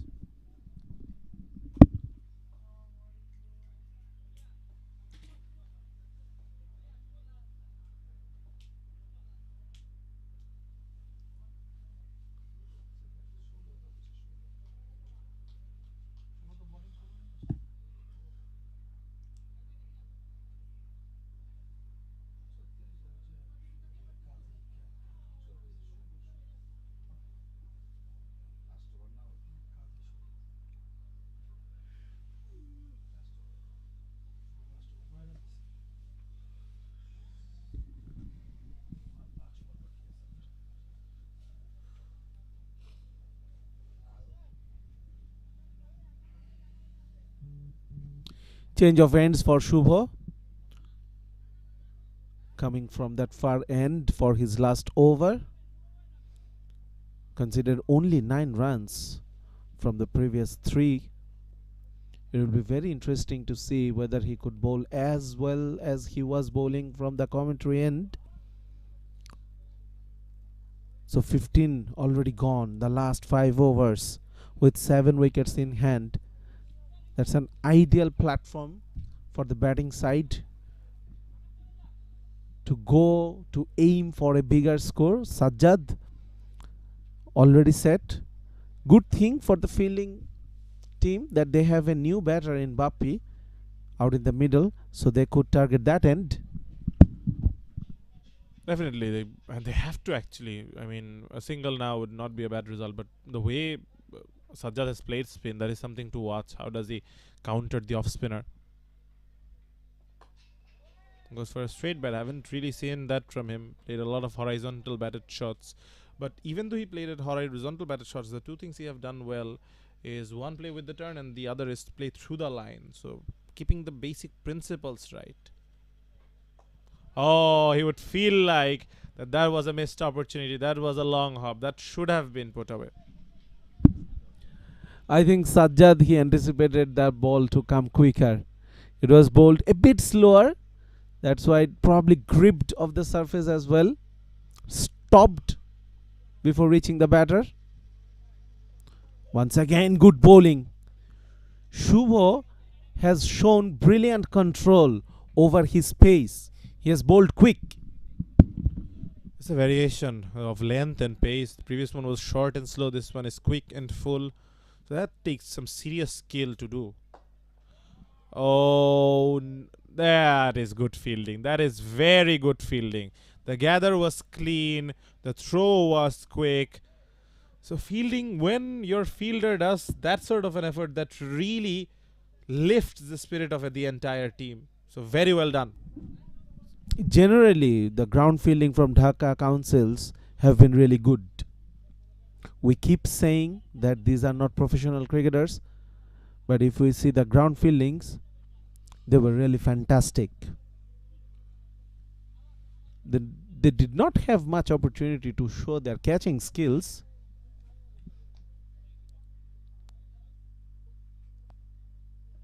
Once again, bowled at a quicker pace. Bappi wanted to go over the mid-wicket region, but it's not very easy to hit Shubho over the top. He's been bowling with great control, with good pace. Once again, a brilliant over. Only one from this over. Wrong shot selection. Probably should have gone over the offside. Oh, tries to go there. Oh, almost. Well, you are saying they did not get chance to show their catching opportunity, catching skills. There was an opportunity, a half chance. 16 overs done, 106 for 3. End of a brilliant bowling spell. Shubho, look at his figures. 11 runs from his 4 overs. Fantastic. You couldn't have asked for more from that off spinner. Maybe he would have enjoyed more if he could pick up a wicket, but I think he'll take it. Yeah, he will take economy of 2.75 to be exact, any day. I mean, the way he has bowled, the way he has restricted the opposition, it really put the pressure on, and ultimately you have to score runs to win games. It does not matter if you lose a wicket or not. In T20 cricket, you have to. It's not Test cricket where you have to take 20 wickets. All you have to do is prevent the opposition from scoring runs, and that is exactly what Shubho did. Now, Imran, that is a move I really am not sure about. They have Noor, who just bowled 1 over, the medium pacer. From what we saw in his previous over, he was really latched onto. That was obviously by Nabil, who is now gone. But is this a gamble? Is this something that could really go against Dhaka? Something to watch, definitely. But I want you to put your batter's hat on. What is your plan now? Where do you go? What areas are you targeting? Do you go over mid-wicket with the spin, or do you look to go straight? That's the answer. That's the answer, and that's brilliantly answered. Bappi, he targeted that long off boundary, well wide of the fielder. No chance for him to cut that off. So good start to this over. Well, spare a thought. He almost answered by hitting the ball right towards the commentary box. It was a very good shot. It's one of the best places to hit a cricket ball, down the ground. Not easy, first of all, because you have to have great skill, but the power he generated with that short arm speaks really volumes about his technique. Well, now he goes towards mid wicket, so guess what? He will target both the areas. More importantly, yes, he couldn't pick up the boundary, but he didn't concede a dot ball, giving the strike back to Sajjad, who is the set batter. Some mind games. Imran probably thought of giving a pause, but finally decided against bowling it. It was because of that shuffle that Sajjad did. But so far so good from Chittagong Learneds. They still have 3 more overs to go after this. They are very much on track for 140. Yeah, projected score says 142. So anything around that is very defendable. If that man can bat the way he is batting, I think they can get even more. That was an opportunity for it too. I think they did not run the first one hard. This is one of the rules of cricket. You always run the first one hard. Also, slight miscommunication between the batters. One of them was yelling for the second run, and the other had no idea about it. Coming down the wicket, good bowling from Imran. That should have been stopped. Come on, Imran. Off your own bowling. Bowlers generally are very good fielders of their own bowling. But yeah, I think we have to give that man some respite. These are not, again, as we repeatedly say, not professional cricketers. He has been out on the field for 17 overs, bowled 4 overs. So yeah, the body is taking its toll. Has done well. We bowled with heart. I mean, I think he would expect a bit better from him, because the way Shubho bowled and the off-spinning template, he did not follow it, especially that one big over that he conceded 14 of.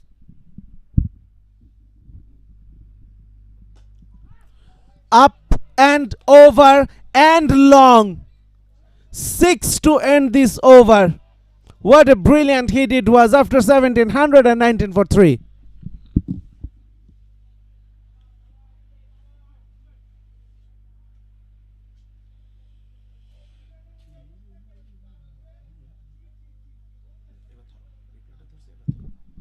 That was brute power.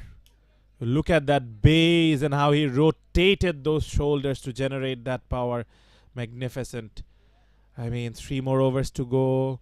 We're talking about 140. That looks to be very much on the cards. Only 7 runs and over you need to get to that. Anything around 150. Nobody expected that when that middle phase was going. They were 55 after the 10 overs. It looks doom and gloom, but cricket can change so quickly. So I was calling for Noor, and there you have the way they have all the spinners apart from Shubho. They have been attacked. So the captain has gone back to his medium pacer, and we're talking about how Noor's action and his bowling looked very suited to death bowling. So now, from a Noor's perspective, how do you bowl? What sort of delivery do you bowl? From looking at the field setup, I feel there is no protection behind square on the offside, so it can't be too wide. So I'm guessing a full and straight Yorker, maybe. I think it's Shakib who is the new bowler.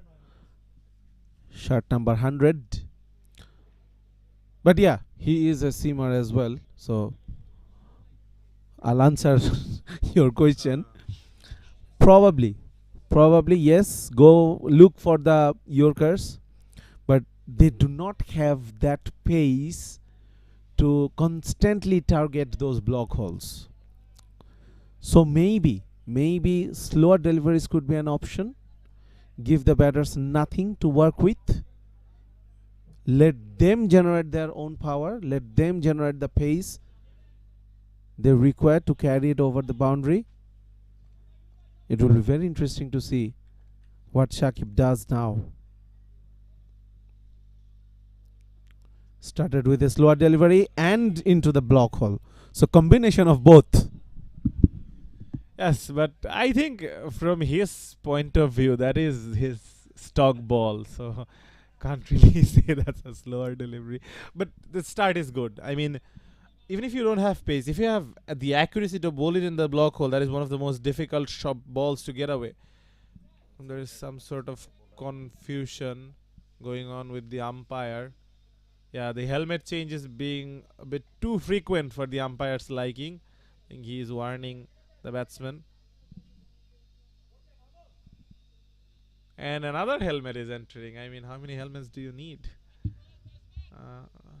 Does that helmet remind you of something? A certain timed out? Well, a famous incident.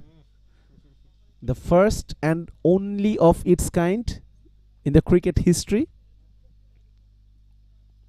Thankfully, went in favor of our team. Went in favor of Bangladesh. It was a very good, very important game for Bangladesh. Now, Sakib.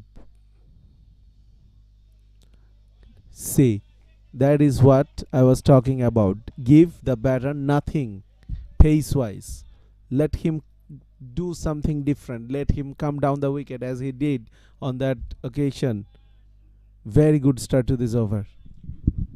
Smart bowling, and bowling according to the field. As I was saying, he is not giving anything wide outside the off stump because there is no one behind square on the offside. Very well bowled.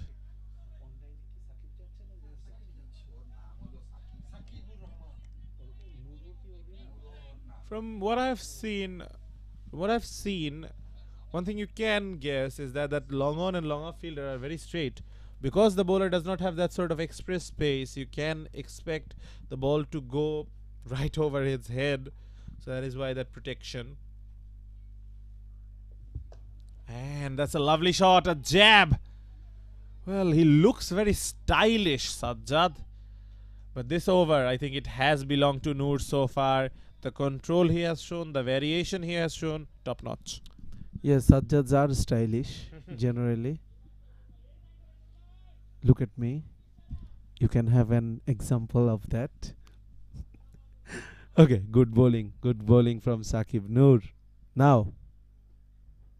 Oh, that missed the off stump. Maybe by centimeters.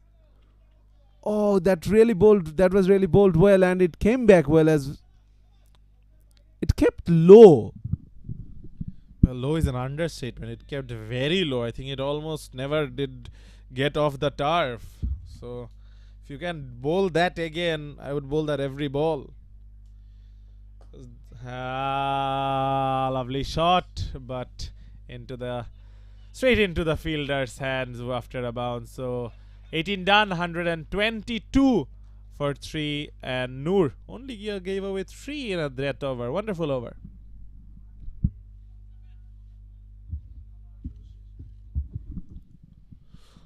So what that over has done is certainly we are seeing a target of maybe 130. So brilliantly bowled over from Noor. Now Faisal will continue, will bowl the penultimate over. So once again, good little patch from Dhaka Council bowlers. So the whole innings, we could see patches where the bowlers dominated, the fielders dominated. We could see patches where the batters dominated. The batting team, they started really well. 33 of the first 4 overs. Then a really good comeback till the 10th over. Only 22 of the next 6. Then once again, counter attack from the batting side. But then since Nabil has departed, it's the bowlers who are taking charge. 2 extras only, so good discipline shown by them. Faisal taking his time to set the field. There's a lot of confusion, a lot of calling. Long off fielder saying something, wicket keeper saying something, the captain saying something. So you can't have too many cooks. That is something I have always believed, that at best you can have obviously the captain and the wicket keeper. Those are the only people should actually be setting fields and doing these sort of stuffs. Oh, wonderful shot. What a shot. Pierced the gap. I mean, of course, timing is important, but how well was that one placed? Well, best place to hit the cricket ball. Straight down the ground, bisecting long on, long off towards that side screen, and hit with power as well. Bappi standing outside the crease.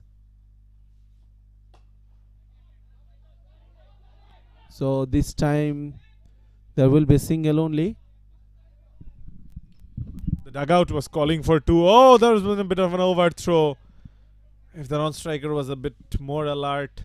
Yeah, but I think they wouldn't mind the outcome because it brings Sajjad on strike, who is the set batter. Well, both of them have actually played a lot of deliveries, so both of them should be set. But yeah, Sajjad has been the one who's striking really well, but especially against the spinners. Has struggled a bit against seam bowling, so seems to prefer spinners. Maybe we will get some of his shots against the pace bowlers. Slower ball, that could be something like a spinner. Do you mind a scoop or an unorthodox shot? Nothing. I don't think he was thinking anything other than bludgeoning the ball, but very well bowled. That Yorker and Faisal, I think when you look at the figures, it might not reflect it, but he has been the most impressive bowler on display. Took the all-important wicket of Nabil when he was looking dangerous, moved the ball early, and he's the one who really changed the momentum of this game. Into the gap and placed really well for that boundary. So Bappi, he is trying to utilize this over. That's the second one.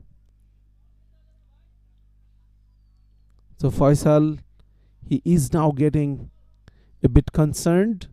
This over has been really great for the batting team. Already 10 of the first 4 deliveries.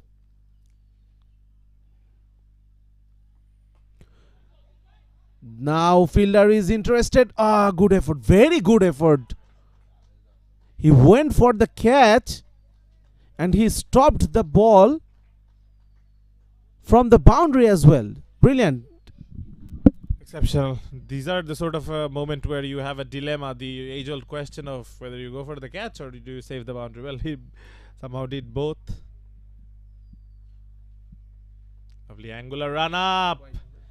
It is called a wide. Went for the wide Yorker. The straight line was working so well.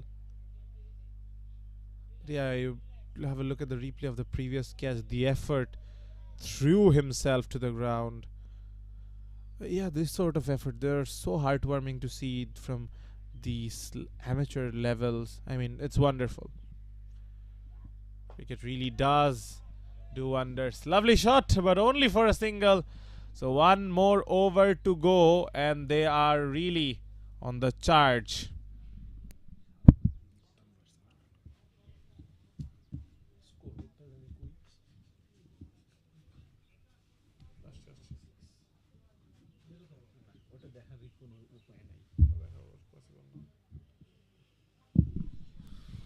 So good over for the batting side, and once again like a pendulum,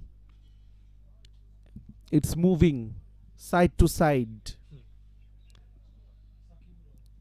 At the end of 18th over, I was saying that maybe the tight over from Saqib saved 10 runs for his team.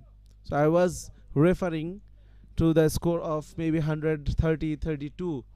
But now Faisal, who has bowled brilliantly up until the last over, he was so expensive, but now once again that 140 is very much on the card, and if the batters, they could make it really big, even they could go close to 150. 140 is the bare minimum, only 4 needed. Realistic target 145, that is probably something they would target. 1 boundary, that is all you need. Boundaries have been difficult and hard to come by from what we have seen, especially against Noor. His slower balls. Whoa! That would have been some catch.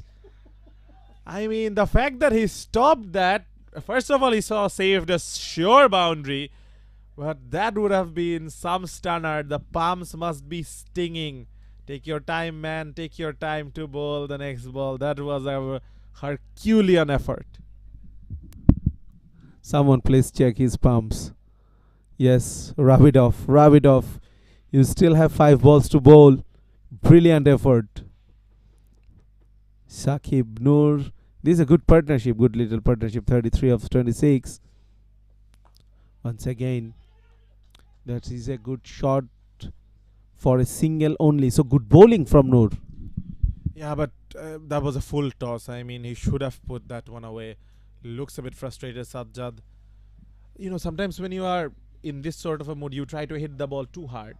You try to go, you lose your shape, you don't follow the basics of having a solid base. That is exactly what happened to Sajjad. Any other day, when he was in a good shape, he hits that over mid wicket for 6. Well, guess what? Bappi had the intention of hitting it over mid wicket for 6, only can get a single. But again, Noor, brilliant over. Anything under 10, I would say, is a good over in this context. He's taking all the pace off the ball. He's not rolling his fingers, but he is slowing things by slowing his run up, probably. Look at that. Now. But this time, a high full toss, and that is a big shot. So Noor missing the length, Sajjad up to the task. It was a high full toss and it was there to be hit.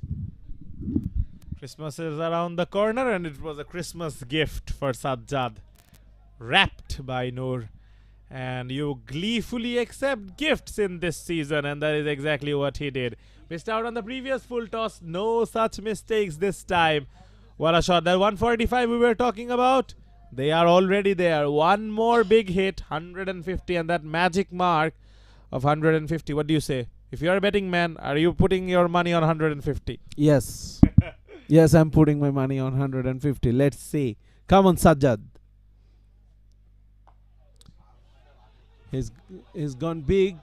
Will be looking for the second run. Wow. If the throw was a better one, then probably could have a tighter run for the batter. But yes, 2 runs taken. So I've put my money on 150. 3 required of the last ball.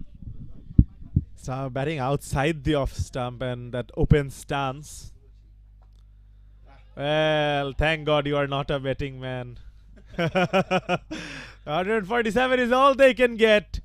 It's a brave effort.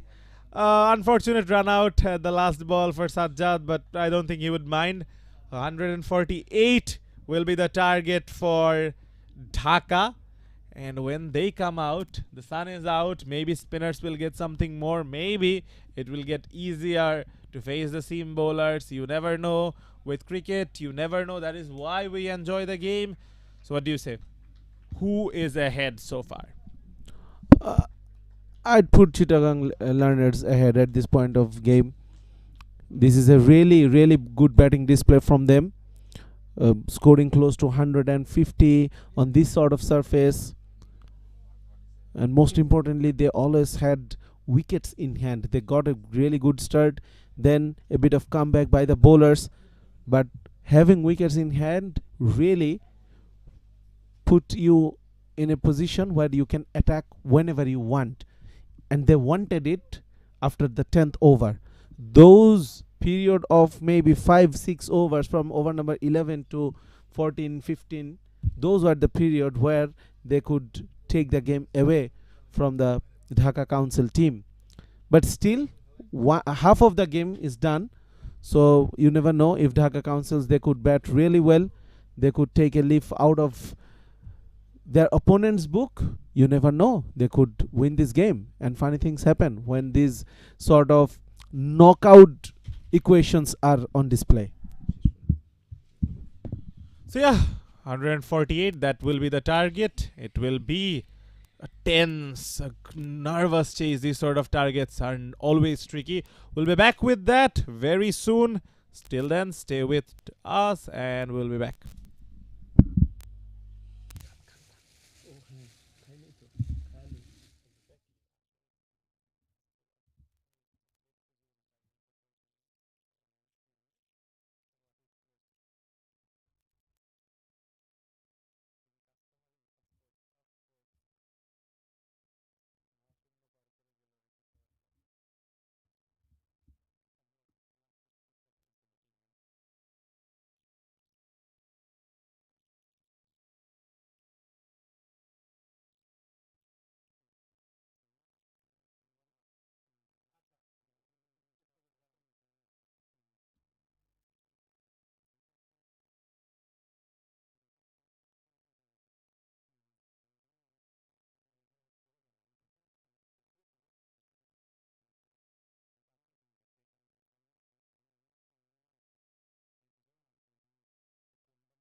Welcome back.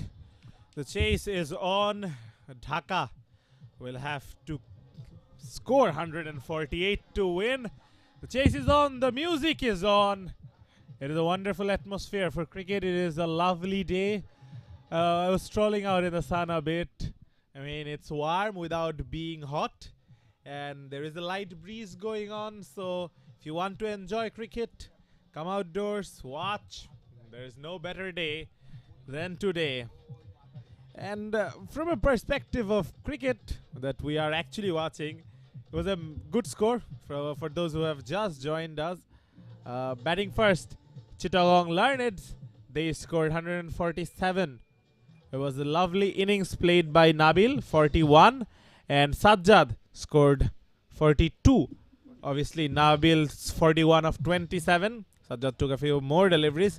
We look at the two lineups: Ahmed Nakib Karim, Muntasir Uddin the captain, Abdullah Ihsan Mohajjem, Ikramul Haq, Farhad Hossain, Faisal Dastagir, who bowled very well.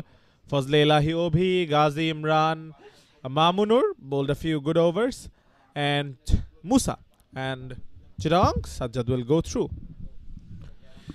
Yes, Chittagong Learners, led by the captain Ali Bashar, Aditya Ahmed Dhruvo, the wicketkeeper, Fahad Mahmood, Imdadul Farhan Bappi, Ishraq Ahmed, Mahfuz, Mohammad Rakib, Mohammad Arman, Nabil, Shoikat Khan, and Sajjad Hussain, who was the top scorer for his team, 42. So it will be a very interesting chase.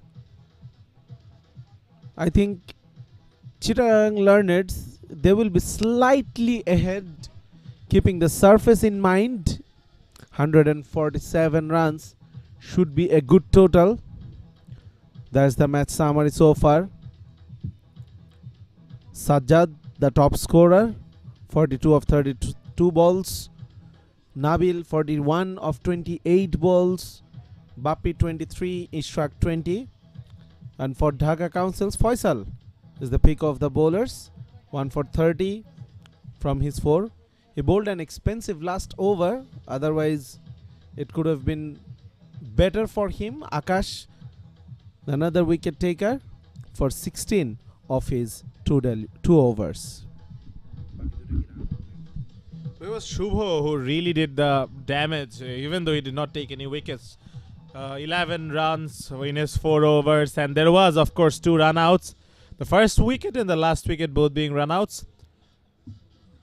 The fielders, they're strolling in. The umpires are already in. The batters, they are ready. And we are going to have some sort of chase. So, Sajjad, what sort of template do you want? Do you go early in the power play? Do you look to go big? Or do you maybe be a bit cautious, try to preserve some wicket? And in the middle overs, you look to accelerate? Well, for me, power play will be the key. You need to start really well. The spinners will come into play in some part of the innings with a softer ball, with the surface being dried off. It will be very difficult to get away with big hittings against the spinners. So when the ball is new, this is the best time to attack the bowlers, especially if a pacer is in the attack. Remember in the first innings, Chittagong Learneds, they started really well, 33 of 4 overs, and they attacked the pace bowlers. In the middle overs, they slipped a bit, but they came back really well between over number 11 and 15. Speaking of attacking the spinners, I think when you look at the distribution, 49 runs were scored between 11 to 15 overs. So I think that is probably the best time to bat. The ball is not too old and not too new. So I think you have to be, obviously, I always preach by being aggressive in the power play. You have to maintain the template, but you have to be cautious that you don't lose too many wickets and don't fall behind in the chase. Chasing, the one mantra is you always have to stay ahead. You always have to have a template of batting. Different batters obviously follow their own templates. Guys like Virat Kohli who feel like they can calculate and wonder over the required run rate, and whereas other players like Dhoni, He wants to take the game deep. So obviously, everyone has their own style of chasing. The question would be how the two openers of Dhaka Council, Imran being one of them, what will they be thinking? You have seen a few games of this level, and when you look at this pitch, when you look at this ground, what sort of mindset is ideal? How many runs do you think you are looking at in the power play? A minimum of 40. And of course, you have to have wickets in hand. And that is why Chittagong learners, they were able to really take off between those over number 11 and 15, those 49 runs you were talking about. So the first ball. Good line. So we were talking about what should be the approach from Dhaka Council batters. Yes, they have to look to attack initially when the ball is new, but they have to keep the wickets intact as well. You really don't want to lose 2 wickets up front chasing a target. Yes, but that is the dilemma, isn't it? You have to attack, you have to score runs and not lose wickets. You can't have your cake and eat it. But from what we have seen, the movement, initially there is some movement with the new ball, but now the sun is firmly up. Maybe that movement would die off, and we saw the ball move till the 4th over in the first innings. But obviously Faisal's skill was a massive issue, because we did not see any other bowler moving it. So the question is, can Islam get that bit of movement? I'm really interested to see that batting outside of the crease. So he wants to negate that swing. Oh, that one kept a bit low. That will put a shade of doubt in the batsman's mind. Definitely going down leg. But yeah, batting outside the crease, wanting to negate the seam swing. So positive batting. Yes, positive batting, but I really doubt that whether there will be any movement available off the surface. The surface has dried off. The last delivery, it was going down the leg side, optimistic from the bowler. But there will be some swing in the air due to the pace of the bowlers. They are not express pace bowlers. Mostly we have seen floaters in the seamers so far in the first innings. I'm not really sure what type of pace bowlers they have in their armory. Talking about Chittagong learners. Yeah, Islam, he looks good. Why I was talking about that batting outside of the crease is that exact reason, that there is not a lot of movement of the surface, so you can safely bat out of the crease because you want to negate swing. So you give less space for the ball to swing if you are batting outside of the crease. And Imran, he wants to follow that same template. So it's a collective thought process. It's a team thought process. The question is, can they execute that? Oh, a bit of fumble. Stops the boundary, but concedes the single. So both the batters are off the mark. Imran, he is off on the very first ball. Musa took a bit of time. So from what you have seen of Islam, what do you think? Is he bowling a bit too short so far? Maybe get a bit fuller, but see if there is some seam movement, swing especially. Yes, of course, you have to bowl at a fuller length, especially when the new ball in hand. Yes, we all are assuming that there won't be any movement available, but you don't know for sure till you are trying to hit that length. So that is the length we were talking about. So that's good bowling. Dot ball to end the first over. 2 for no loss.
So yes,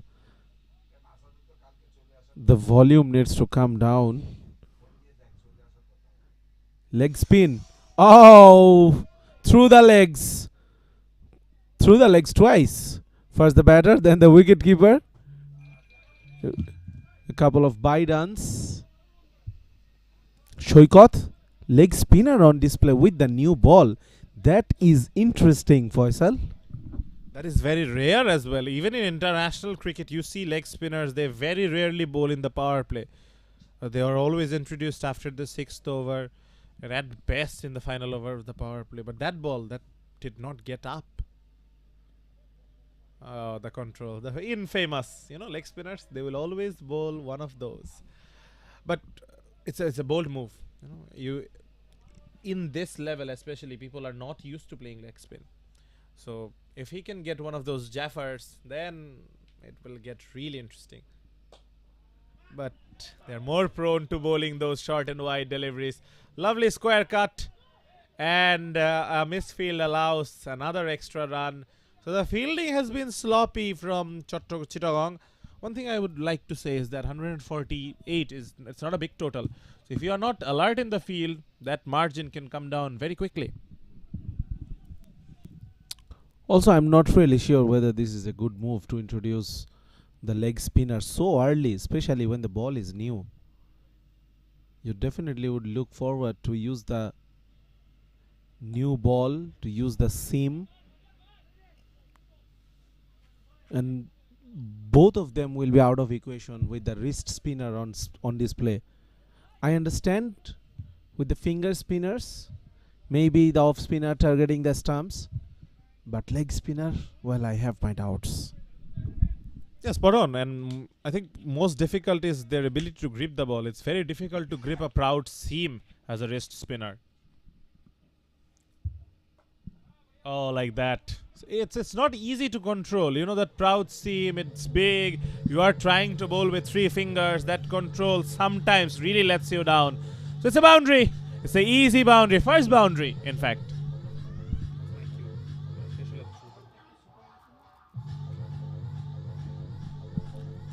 So not a good delivery.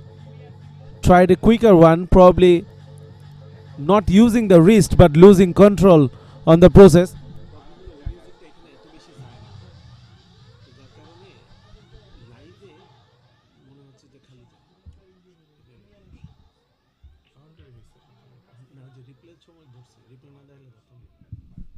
Shoikot, expensive. Already 8 in this over.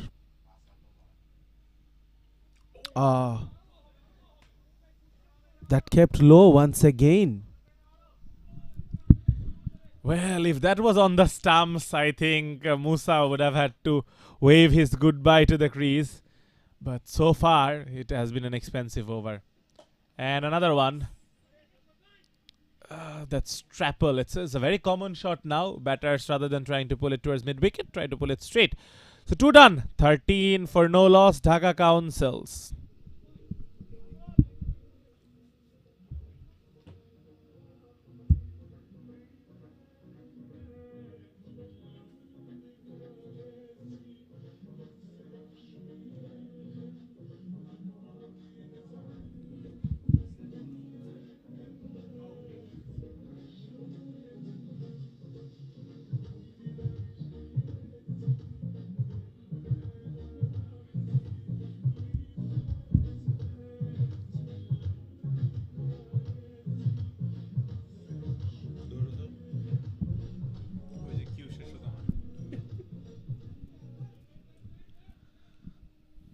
Yeah, the DJ music is causing some distraction. The bowler was ready for the run-up. The captain was not. He wanted the music to stop before bowling. So the third man has been brought up. And there is no catcher again, curiously. Islam was very good in the first over, and he is again brilliant on that channel. I feel we haven't seen enough deliveries bowled on that channel, around that fourth and fifth stump channel. You know, when you don't know what a pitch is doing, that is the best place to bowl. You bowl there. If it moves, if you get seam movement, if there is some seam movement outside, you can get the outside edge. If it moves inwards, you can get the LBWs and bowled. So I feel like the bowlers haven't used that channel enough. Maybe Islam has learned from the first innings. Good channel, very good channel. But again, I have to ask that question. If you are confident enough to bowl consistently on that line, where is the slip? Where is the catcher? Islam seems to be more in control than the pacers we saw in the first innings, apart from Faisal.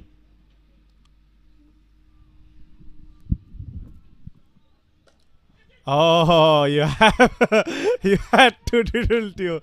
I mean, the commentator's cards, it's so real. But yeah, it was one mishap. It was very well played. All the batters we have seen, they're very strong of their legs. But one thing I have to say is Faisal, he was actually getting lateral movement, both of the air and of the surface. But Islam, he's not getting that, but he has very good control. So for him, I think a better catcher would probably be that short mid wicket or a short cover, because while you are trying to drive, if it sticks on the surface, you might have a leading edge.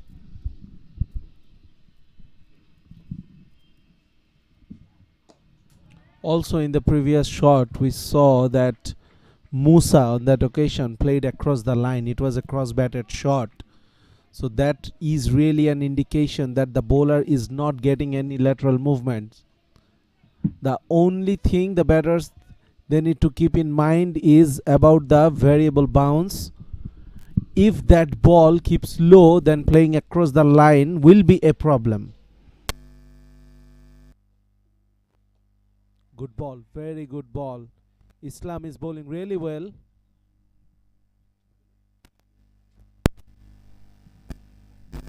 So far only a couple of runs in this over. 15 partnership of 17 balls. So lots of noise around the batters.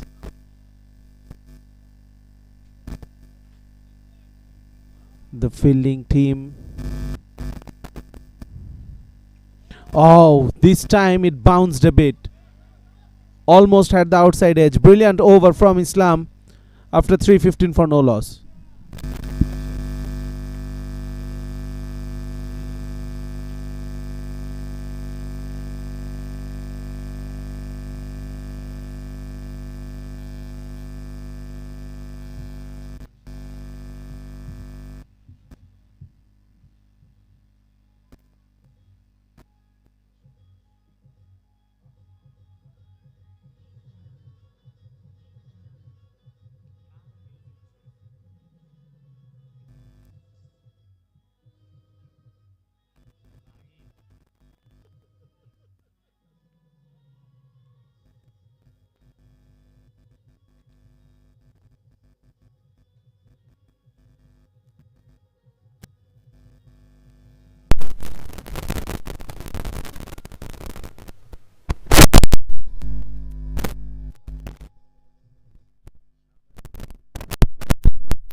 Bappi is the new bowler. Played a lovely hand. Probably would have loved a higher strike rate, but could contribute with the ball some more. Generally, we see this with all-rounders. You know, they perform well in one department. That confidence is carried forward into the other. What happens with him will be a very interesting question. Yeah, has really stretched him very well.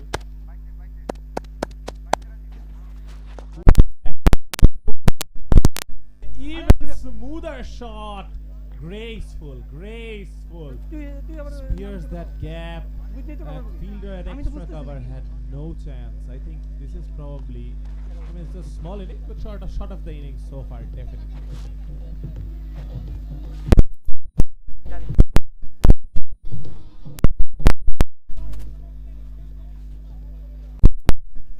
lot of confidence. Imran, he has looked so good.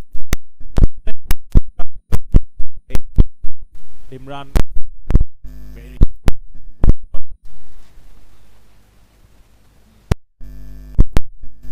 oh, brilliant delivery.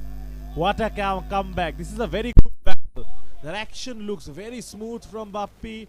He seems to be able to generate a bit of pace. I think he's probably the quickest bowler on display.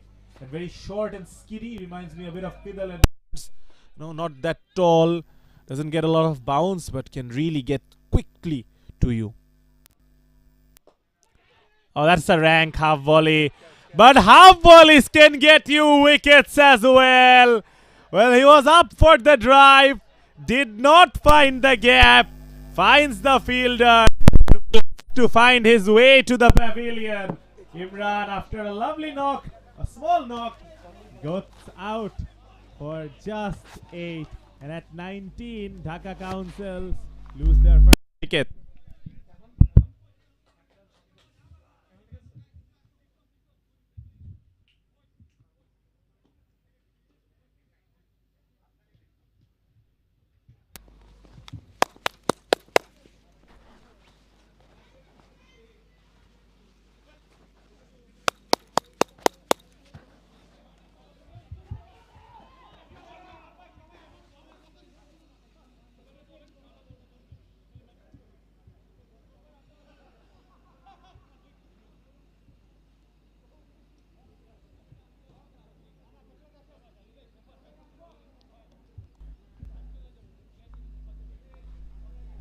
Cricket is a cruel game.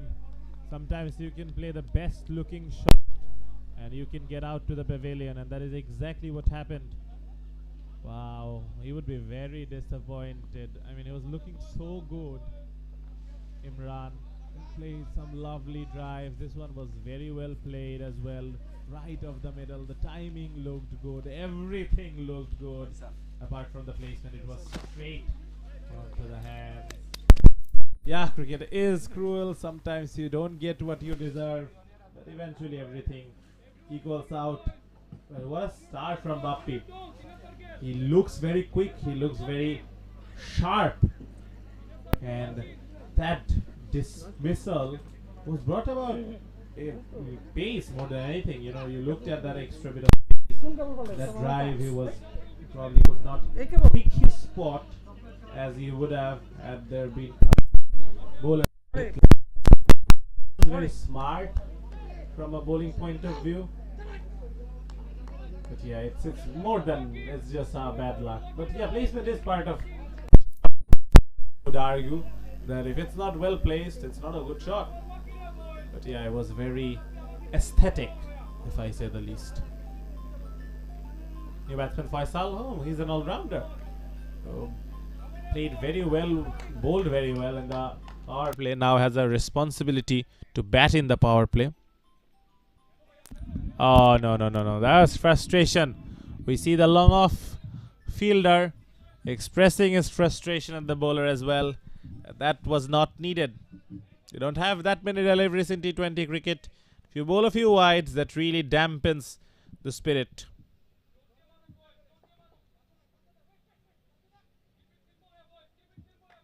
Yeah, that is the message. Keep it simple. Keep it simple. From batting perspective, what do you do? Do you really look to attack this guy who has got a bit of extra pace? Oh, what a delivery! That was right on cue. Just somehow manages to keep that out. Oh, this guy is one gem of a bowler. Why did not he bowl with the newer ball? Man, he's getting some serious pace. It's not easy to play. He's not a tall guy, so it's a skiddy sort of bowling. And again, hits the bat hard. Does not get a lot of bounce. Not easy to play. But Faisal, he looks the sort of a mindset where he is premeditating blocks. You have to be positive. You just lost one wicket. The target is still 148. The required run rate is getting up to 8. So you'll still have to be proactive. You'll still have to play your shots. Just be a bit cautious about it. Oh! He was appealing for LBW bowler. Oh, Bappi, he just realized that he did not need to appeal. The ball had struck timber. Wow, what an over. What a brilliant over from Bappi. First one, you could argue, this time it was all skill. And Faisal, he disappears. So after 4, it's 20 for 2.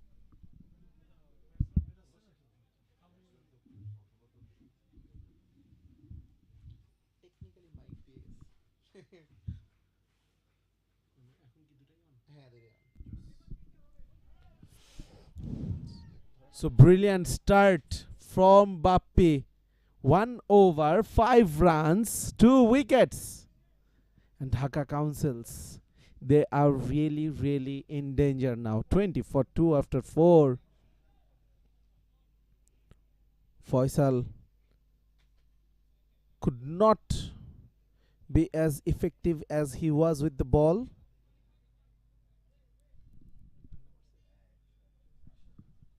Couldn't even open the count. Saqib, the new batter, number 100, Saqib Noor. He bowled really well. But now he needs to do the same job with the bat in hands. Another all-rounder on display from the Chittagong Learners. Sajjad, after being the top scorer for his team, scored 42. Now he has a job to do with the ball. So we were talking about how the batting team should start the run chase.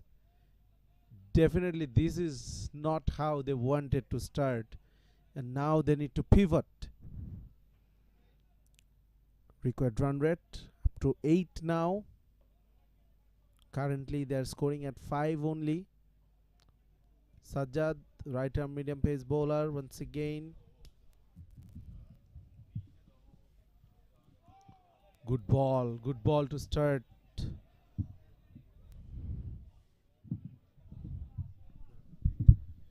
Musa is struggling a bit. The first delivery was lovely, and it's compounded by some brilliant bowling from Sajjad. Well, obviously, he batted brilliantly, and that would carry over some confidence. Musa opened up the innings, looked a bit shaky initially, but now I think he has to have the responsibility. When you have played 16 balls, you have been there for a while, you have to up the ante. It's T20, man. You don't really have any other choice. But the last 6 balls, the channel, they have found the spot to bowl in the surface. Whoa, that is a loud appeal. They are convinced. The wicket keeper, he could swear that there was an edge. But now he goes back very quickly. I mean, they do really appeal with whole heart, do these wicket keepers. But yeah, Rai smile.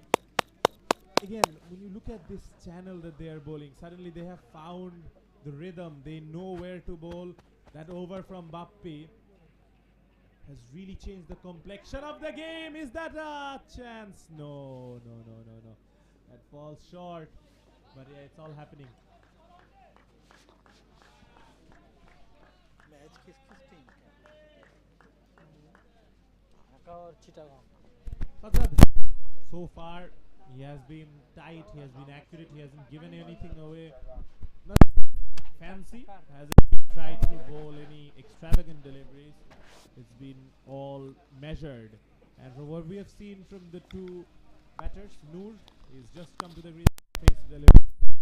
Really looking forward to how he bats, because Musa, he has struggled a lot. So Noor will have a bit of extra pressure. It's with a straight bat, a dead bat. That is not something to see in T20 cricket. Even if you are defending, I was here listening to Kane Williamson the other day that in T20 cricket, even if you defend, you want to defend with an open face, so that even if the ball deflects, it goes towards third man or towards point and you get a single. You can't defend with a dead bat. You have to commend the bowling. You have to commend the bowling. So 5 done, 21 for 2. Just 1 run came of that Sajjad over. So Dhaka Counsels, they are struggling.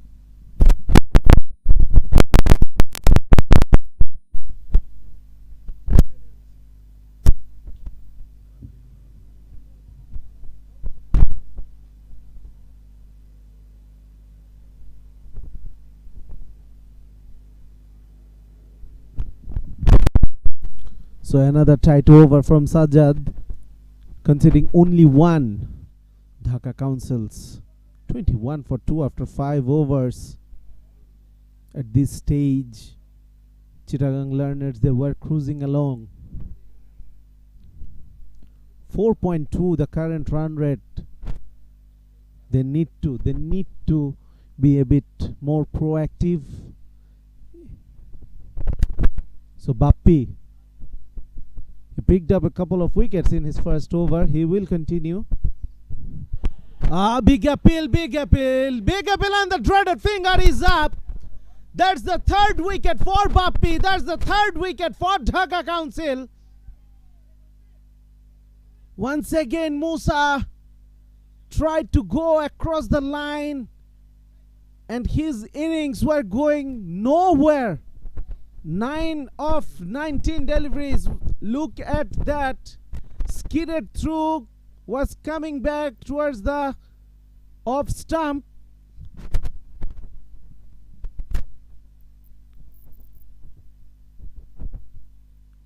He was guilty of playing that across the line. It was really a good shout. The umpire, he gave the decision in favor of the bowling team. That looked close. So Musa, he has to depart. 21 for 3.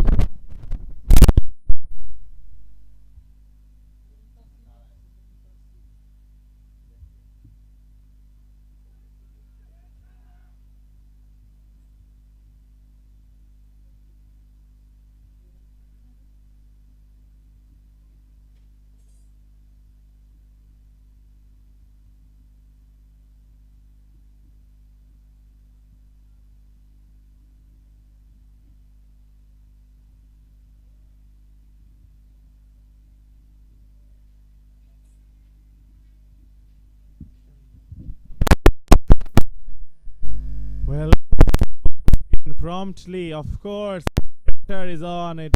We're picking up some chatter. The fielder just in front of him saying, the captain, a lot of pressure, a lot of pressure. Reminds me of that famous sledge of Sean Pollock and Kumar Sangakkara. I obviously saw it in YouTube. I'm not that old. That the captain is under pressure, and of course he's under pressure. So nice bit of banter and reminder that the sort of pressure they are in. 21 for 3. You really need a monumental job from the captain Muntasir if they are to chase down. But Bappi, what a spell he is bowling. Everyone struggled to pick up wickets. This guy has got 3 in 7 deliveries. Is he playing on another surface? Oh, well stopped. Very well stopped. The fine leg fielders, everyone is now boosted up. They all want a piece of action. Faisal, you keep saying about your age when you were born. So the game you were referring to, I saw it live. So does it make me old enough for you?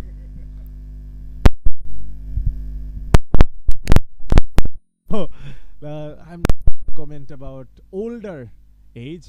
I think we should respect or the another. But so far so good. Bappi, he has really changed the complexion of the game. That is a very well timed shot. Wow, that is against the run of the play. What timing. He didn't even hit it. That was not a stroke. That was just a touch. Wow, that is against the run of play as well. The way Bappi is bowling, you'd probably think, well, let's just get out of his over. But guess what? Counter-attack is the best form of defense. Offered as well.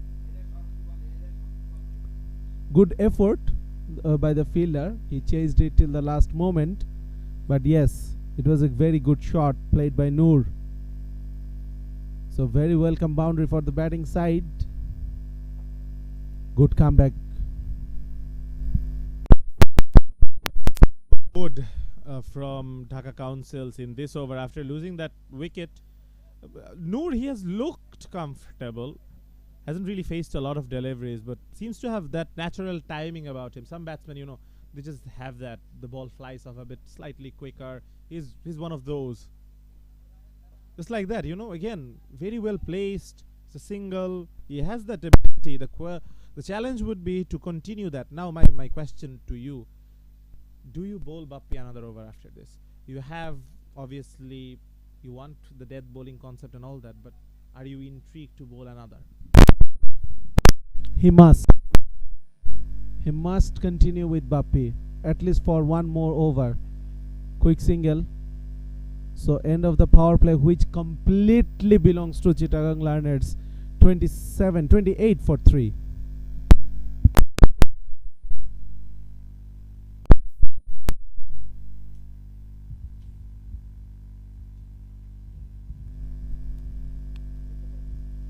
Dhaka Councils way behind than their opposition as far as the power play is concerned. Chittagong Learners, they were 42 for 1 at the end of the power play, but Dhaka Council, not only they scored lesser runs, but also they have lost 3 wickets. 28 for 3. Big task, big uphill task ahead for them. Muntasir, the skipper, he is out in the middle. Noor has looked good, has hit a boundary in the previous over, but both batters are relatively new to the crease.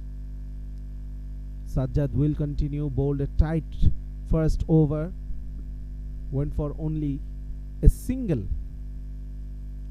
Adjustments in the field. Look at the body language of Chittagong Learned's players. They are really pumped up.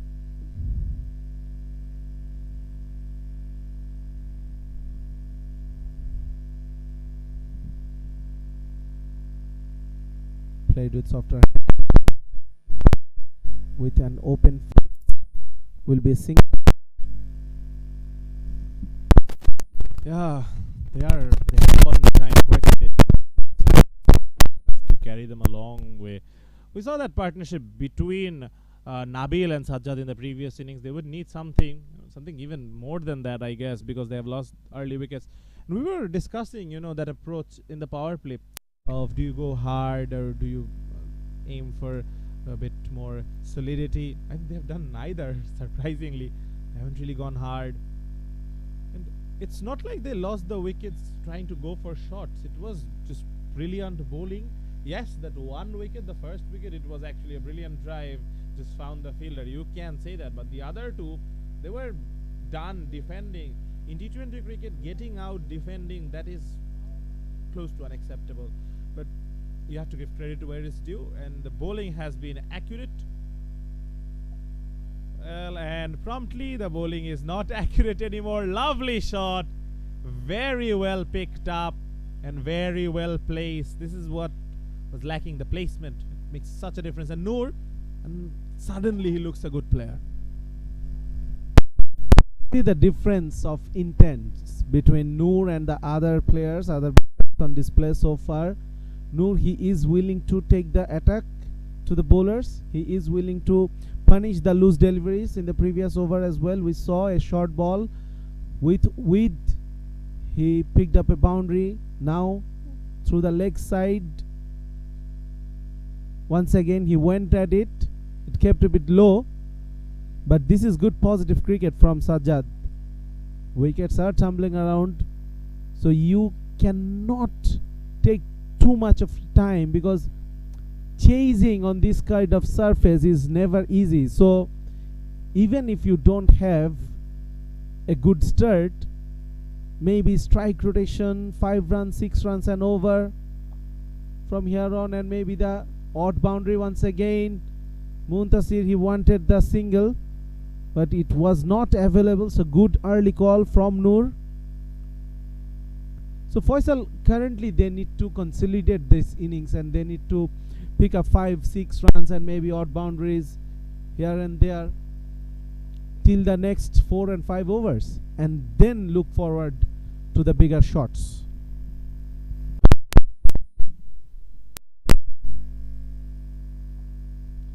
Well played. Yeah, we'll get back to that discussion after this over. After 7, it's 34 for 3.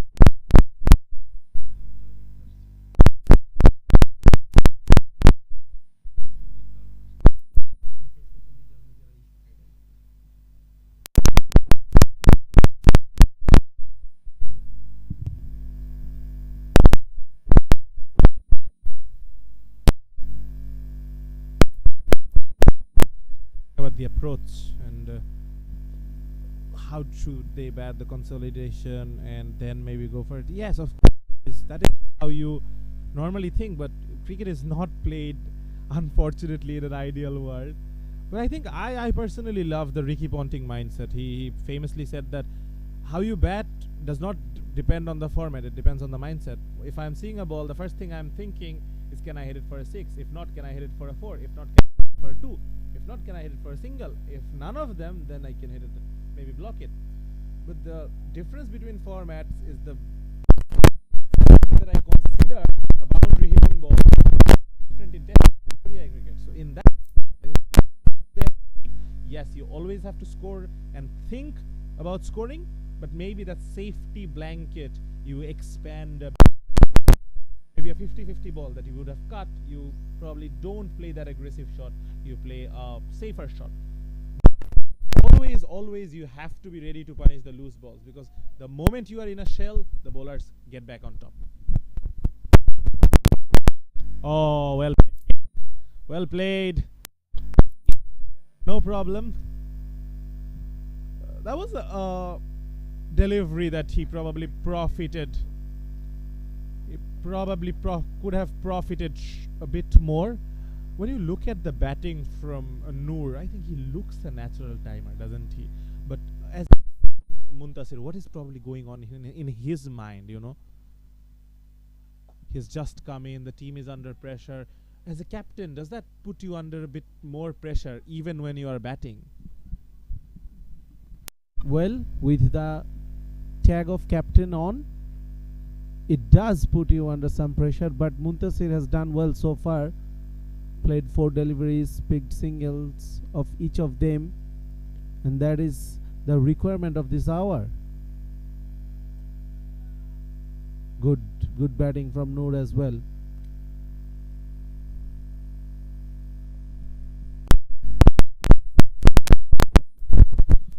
So Shoykot considered singles and nothing much.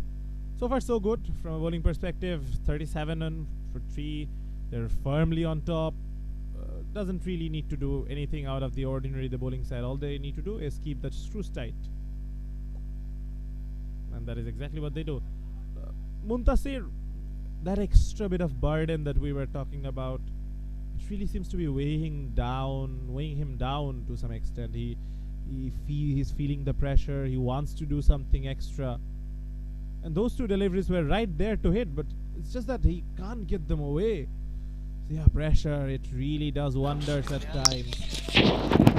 Shoykot, previous over, went for 9, this over only 3. Can he get out of this over safely? Can he get a dot ball? Or even a single would do anything but a boundary. He can. Only a single. They would never mind singles at this stage. Required run rate, it's climbing. 9.15 it's now. And Dhaka Counsels 38 for 3 after 8 overs.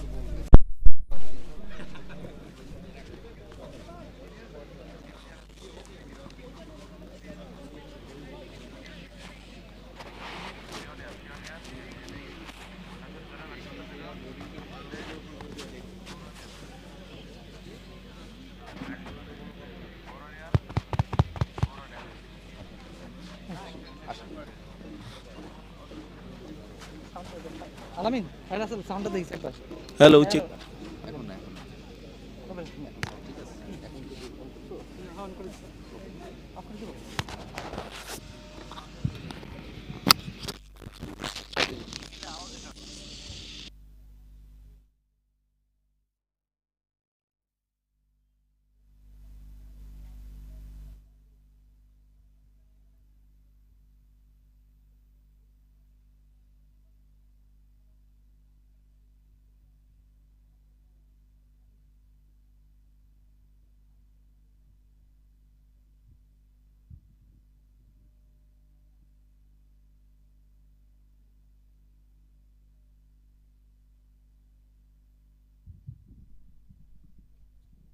So spin to win is the formula. Arman, the new bowler, will start his first over.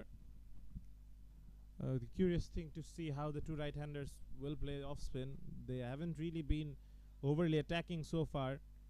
Have looked to rotate strike, probably a bit on the safe side, but you have to take a bit of risks. You have to take those calculated risks, if I may. Maybe one boundary and over and the others are as singles, but you can't play dot balls. And dot ball is exactly what they play. Whoa, there was a bit of confusion. The captain, he was charging forward, but there was no single available there.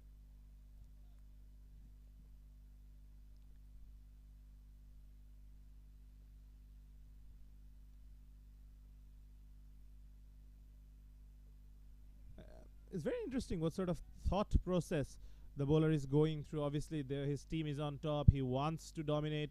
But all he has to really do is maintain a line, maintain a channel, not give away anything silly. And the job is being done because the batters have been shackled. They haven't been able to free their arms.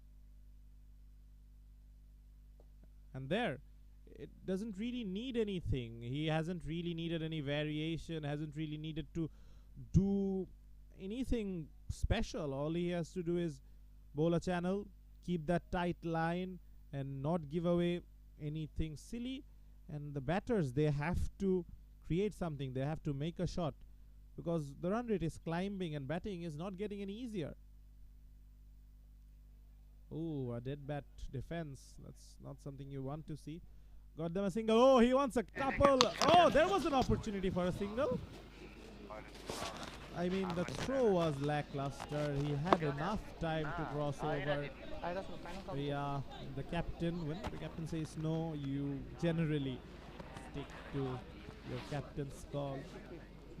But yeah, again, it's been a lovely over from the spinner. The question is, where does he go from here? Does he look to take on with a slop speed? Does he go for a reverse maybe? None of them. Still straight batted shots. The question you have to think is, where is the boundary option? They need boundaries. Where is the boundary option against the off spinner? Fine sweep. If he can get inside the line and sweep it over fine leg, that is exactly what he tries to do. Tries to get inside the line. Oh, misfielding there. That was a clear chance of a second, but the captain denies it again. So we have Mr. Riyadul Khan Akash from Dhaka Counsels here with us. Akash, you bowled well, 1 for We'll 16. be going to Sajjad for an interview. It was the second innings is turning out to be a very difficult wicket to bat, I think. So our batsman is not getting comfortable at this point in the pitch. But hopefully we will be coming back. A 50-run partnership between the two batsmen will change things, everything, hopefully. So to stay in the crease at this moment, the message that has been given to both the batsmen that they need to stick to the wicket till 12 to 14 overs. And if we continue the pace that we are now maintaining, the run rate we are now maintaining, hopefully we'll be coming back, inshallah, in a good form. Well, Noor looks to be a good time. The Muntasir.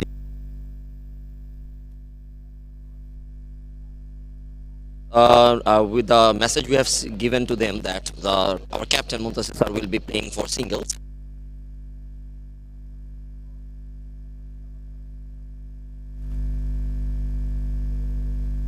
Noor Bhai will be taking the wicket and the captain will be supporting the other batsman, hopefully.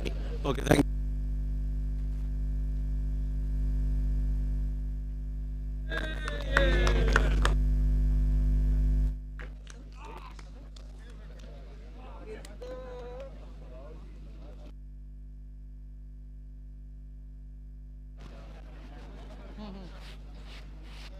বসে থেকে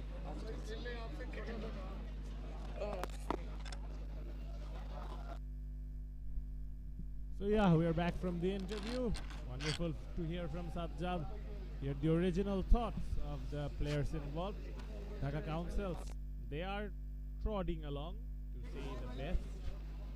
Noor has looked good without really threatening to break away. And of course, Captain Muntasir, he surprisingly denied a few singles. I'll obviously get Sajjad's thought on that. However, from what we have seen, Shoikot does not bowl a lot of floaters. The field set up for him. The captain again getting the angles right. The wicketkeeper is chipping in. It can be chaotic sometimes, these field setups. Welcome back, Sajjad. How did it feel, the interview? Well, I was talking to Akash, one of the successful bowlers from Dhaka. He is still confident. They are really relying on Noor, who got quite a bit of start now, and they are really confident, and the message is to take the game deep, maybe form some sort of partnership between these two. And best thing about this partnership is they have the captain out in the middle. On the process, Shoikot is bowling well, and we were talking about it that Shoikot was entrusted with the new ball and he failed. He gave away 9 runs in his first over, and now look at the comeback. The opposition is under pressure. The ball is a bit old. Certainly, Shoikot is looking like a different spinner. Absolutely, and the first and foremost is the ability to grip a ball. Once that proud seam goes on as a leg spinner, it becomes much easier. As a leg spinner, it's very difficult to grip a ball that has a proud seam, and you can see that drastic difference. But one thing I really want to know your opinion is that there were a couple of instances where there was an opportunity for a 2, and Muntasir straight up refused. The captain, and obviously when the captain refuses, you listen. So what do you make of that? Why? Did he think of going for a big shot? He didn't really do that either. So what was the rationale behind denying those doubles? The uncertainty, the fear of losing one more wicket now, and if they do so, if they lose one more wicket now, that will be it. Single to end the over. So 10 gone, 47 for 3.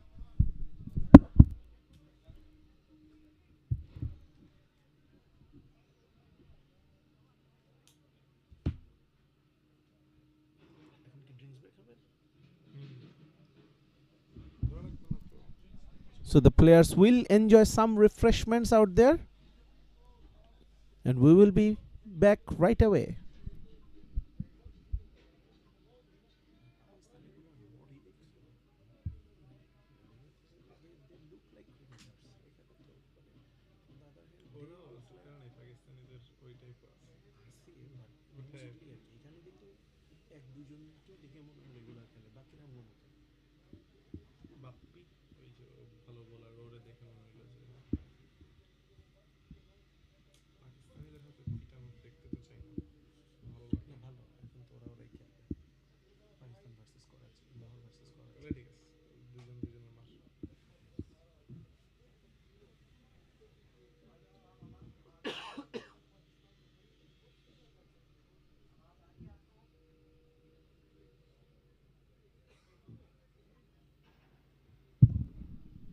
The batting card is sorry looking one for Dhaka Councils.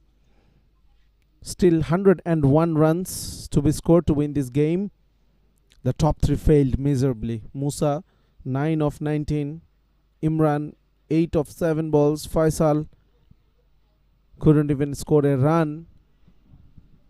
Now some sort of rebuilding process is going on between Noor and Muntasir after that fall of wicket. 21 for 3 they were. So this is a 26 runs partnership. On the other hand, Bappi, he is the one who did all damage. Picked up all wickets by himself. And the other bowlers, they also did really well. Islam going for only 4 runs from his 2 overs. Sajjad going for only 7 from his 2. So economical as well. They complemented Bappi very well.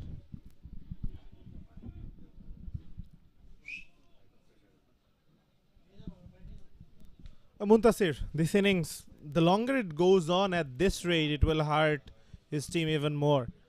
Because Noor, he is holding up one end. Yes, he hasn't really got off to a flyer yet, but at least he's maintaining a runner ball that you were saying, 6 and 7s and over, and then maybe in the last 5, even if you need 50 or 45, if you have wickets in hand, you can get them.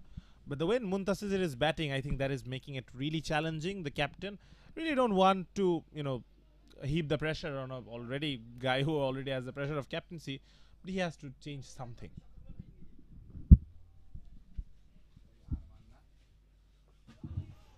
Flight to delivery. Muntasir wanted to go big. This is the period where Chittagong learners, they really took the bowlers to the cleaners. After an end of 10 overs, they were not very far ahead than Dhaka. They were 55 for 2. Dhaka Counsels, they are 47 for 3. So difference of 8 runs. Not that much. This time he connected well. And he goes big over mid-wicket. So that 6 brings up the 50 as well. Powerful shot. That will relieve a lot of pressure of the captain. He needed that. His team needed that. The entire Dhaka Councils needed that. And he has delivered.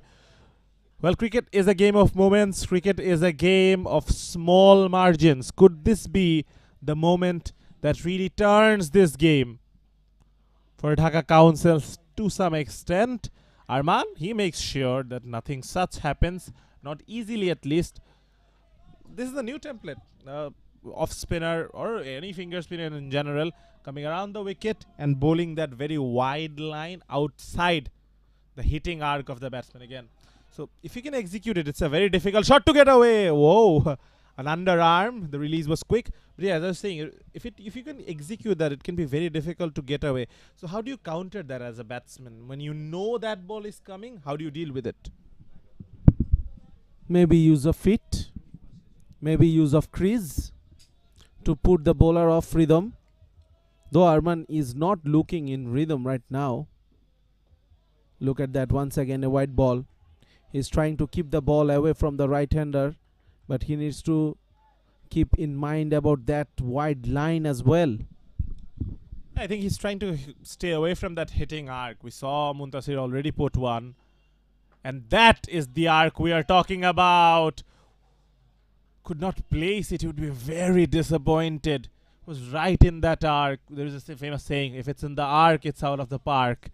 He could not put it out of the park, unfortunately. Can the captain do it? He seems to be a very composed player of spin. Just not happening. When it's not your day, it's not your day. But he hasn't let it get to his head. He's still trying, so that is commendable. 11 already in this over, still a ball to go.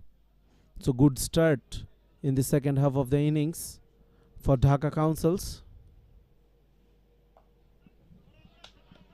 Will be a couple of runs at least. Will be a boundary. Wow. This outfield is quick. So big over. 15 of this over after 11:62 for 3.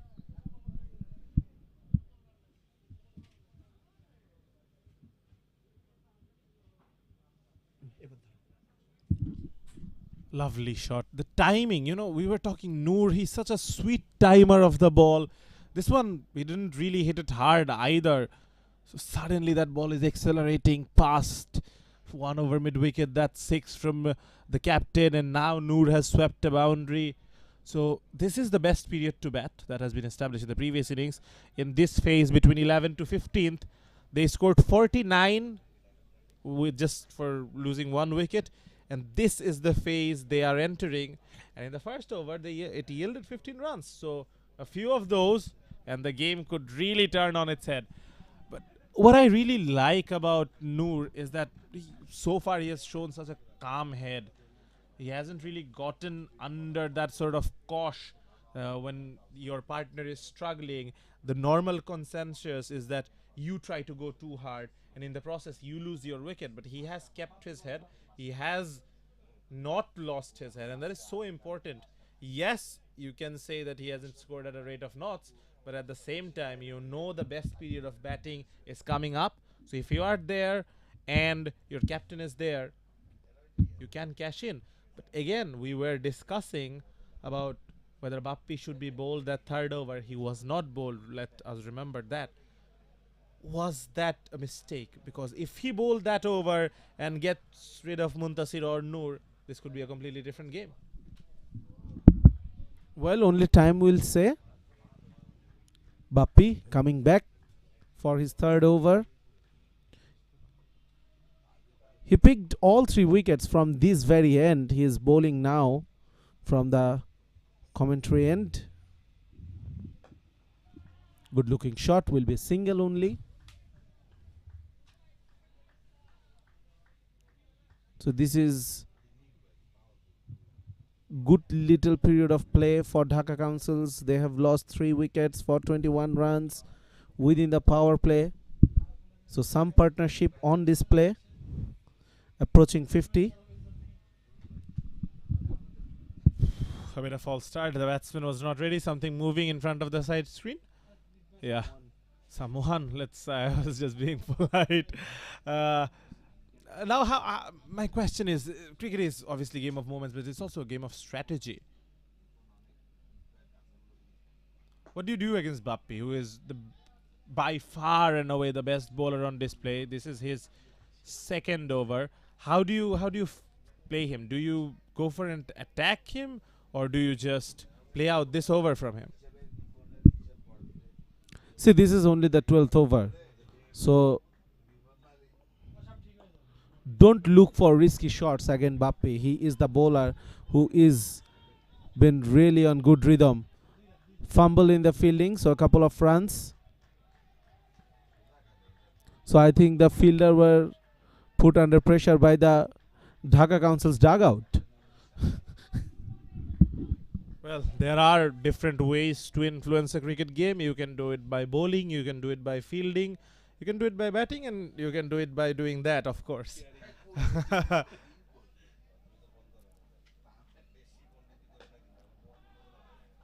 Again, the power is there, just the placement has not been there.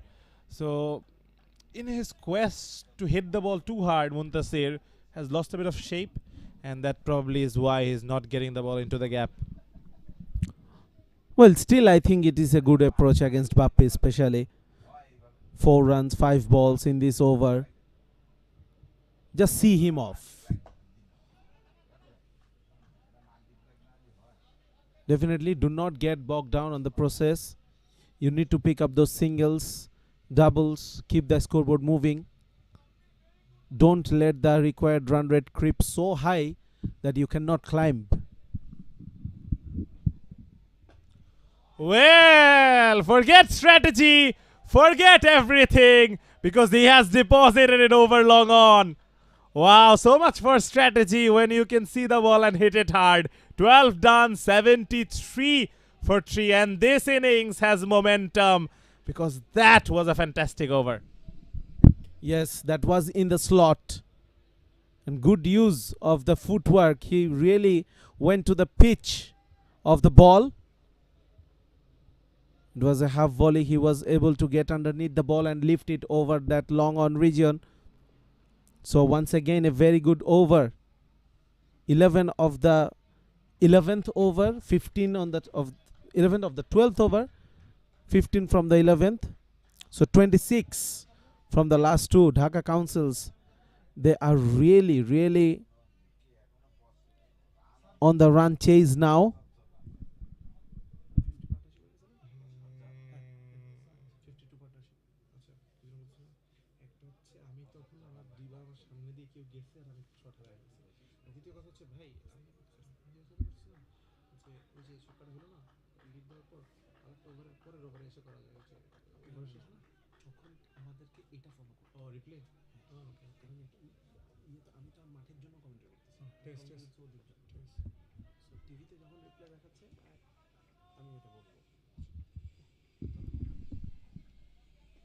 Well, with momentum firmly swinging towards Dhaka Council. 73 for 3. Required run rate is firmly under check. Anything under 10 for a period of 7 to 8 overs is very gettable, especially with wicket in hand. And when you took down, yes, that was 6 runs. You know, scoreboard would say that was only a 6.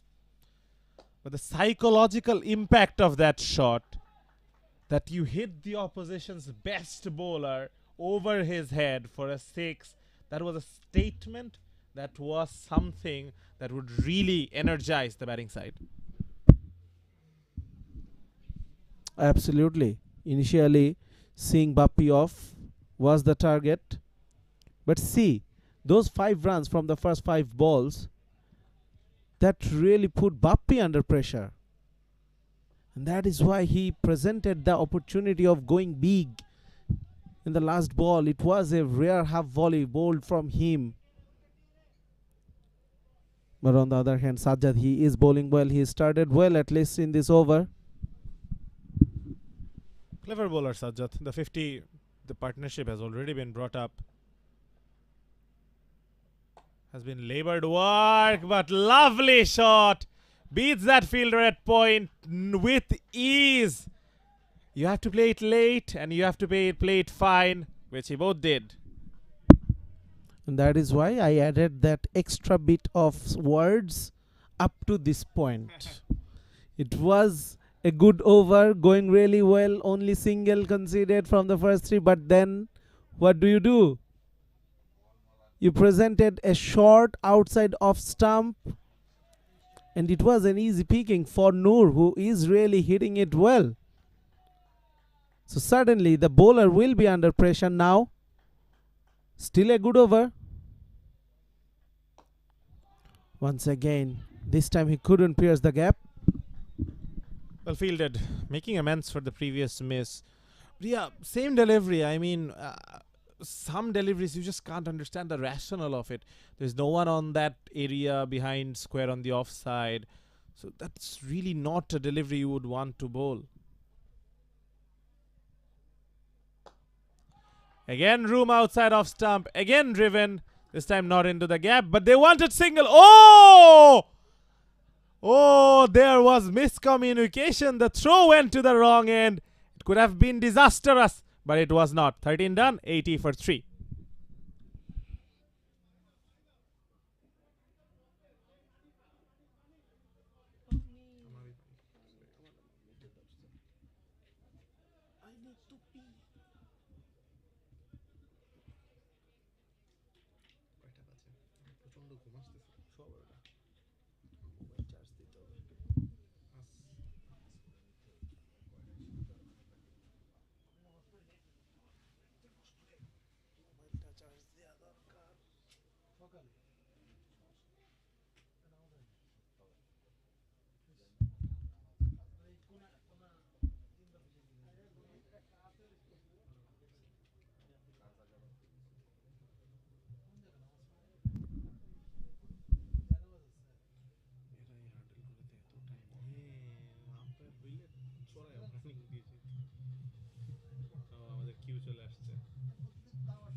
The leg spinner bowling his final over of the spell. Bowling 3 on the trot. The captain wants to line him up. It's a good ploy, trying to walk across and whip him over mid-wicket. Obviously, protection is there. But that was a rank long hop. You know, you should have probably put it into the gap. But yeah, Shoikot, after conceding 9 of the power play, we were really surprised why he was bowling the power play in the first place. Really come back well. The placement again left wanting. You know, these are deliveries you have to put away. The required run rate is climbing. It's high. And the partnership has been good. They started slow, but the way Noor especially has capitalized, he has looked exceptional. Muntasir, he has to get that strike rate up. Obviously, responsibility of captaincy. But yeah, something moving in front of the side screen.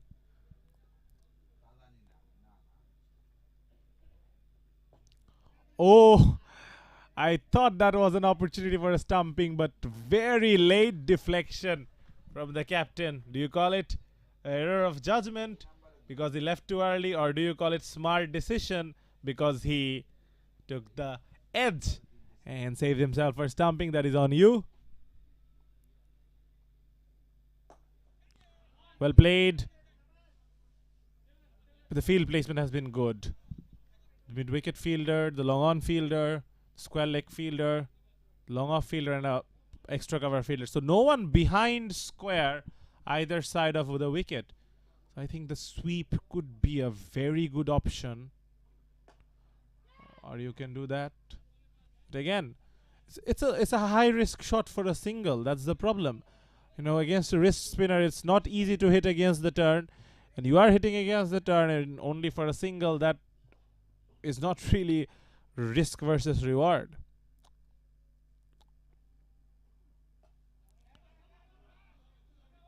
Single to finish a tidy, miserly spell from Shoikot and Dhaka Counsels after 1486 for 3.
Arman, the off spinner. This is a matchup. This is the over to target. The off spinner against two right-handers, Noor and Muntasir. They have to line this over up. Arman, he went for 21 in his first 2 overs. Well, this could be the make or break over. Yes, it is the 15th over only. You still have 6 to go. But Arman, I think he has to be the one. Muntasir seems to agree. But the execution has just not been there. They either did not get the elevation or did not get the placement right. So you have to credit the bowler, but at the same time, it feels like they're trying to hit the ball too hard. Yes, it is an overused phrase, that trying to hit the ball too hard. But the fact of the matter is, that is exactly what is happening. That is a clever shot. That is a much better shot. Just again that placement. That fielder is on square leg. You have to hit it behind square. You maybe try to get inside the line and sweep it behind square. It's a very good shot if you can play it. Safe shot because the fine leg is up. If you can get it anywhere over 45, it's a boundary. Is that an opportunity? No. No. That's all seems to be happening. Both the batsmen, they denied a double. 4 singles. Yeah. Can they get a boundary of one of those 2 over deliveries? What are the options? You obviously have the point region is empty. So behind square, that is where he has to target. And that is exactly what he tries to do. But can't find the gap. Oh, that is brilliant fielding. Brilliant fielding. Some lovely bit of footwork. Wow. It is football season. Premier League. The wicketkeeper, he is showing his appreciation. But again, it's 6 runs of 5 deliveries. 1 boundary of that over. It's a big over. Cannot. He gets out of this over just conceding 7. The required run rate is climbing every time they do not hit a boundary. So 15 done. They are 93 for 3. They need another 55 to get to their target in 5 overs. So the required run rate is exactly 11.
Well, after that small break, we're back. If you love your stats, then we have an interesting one for you.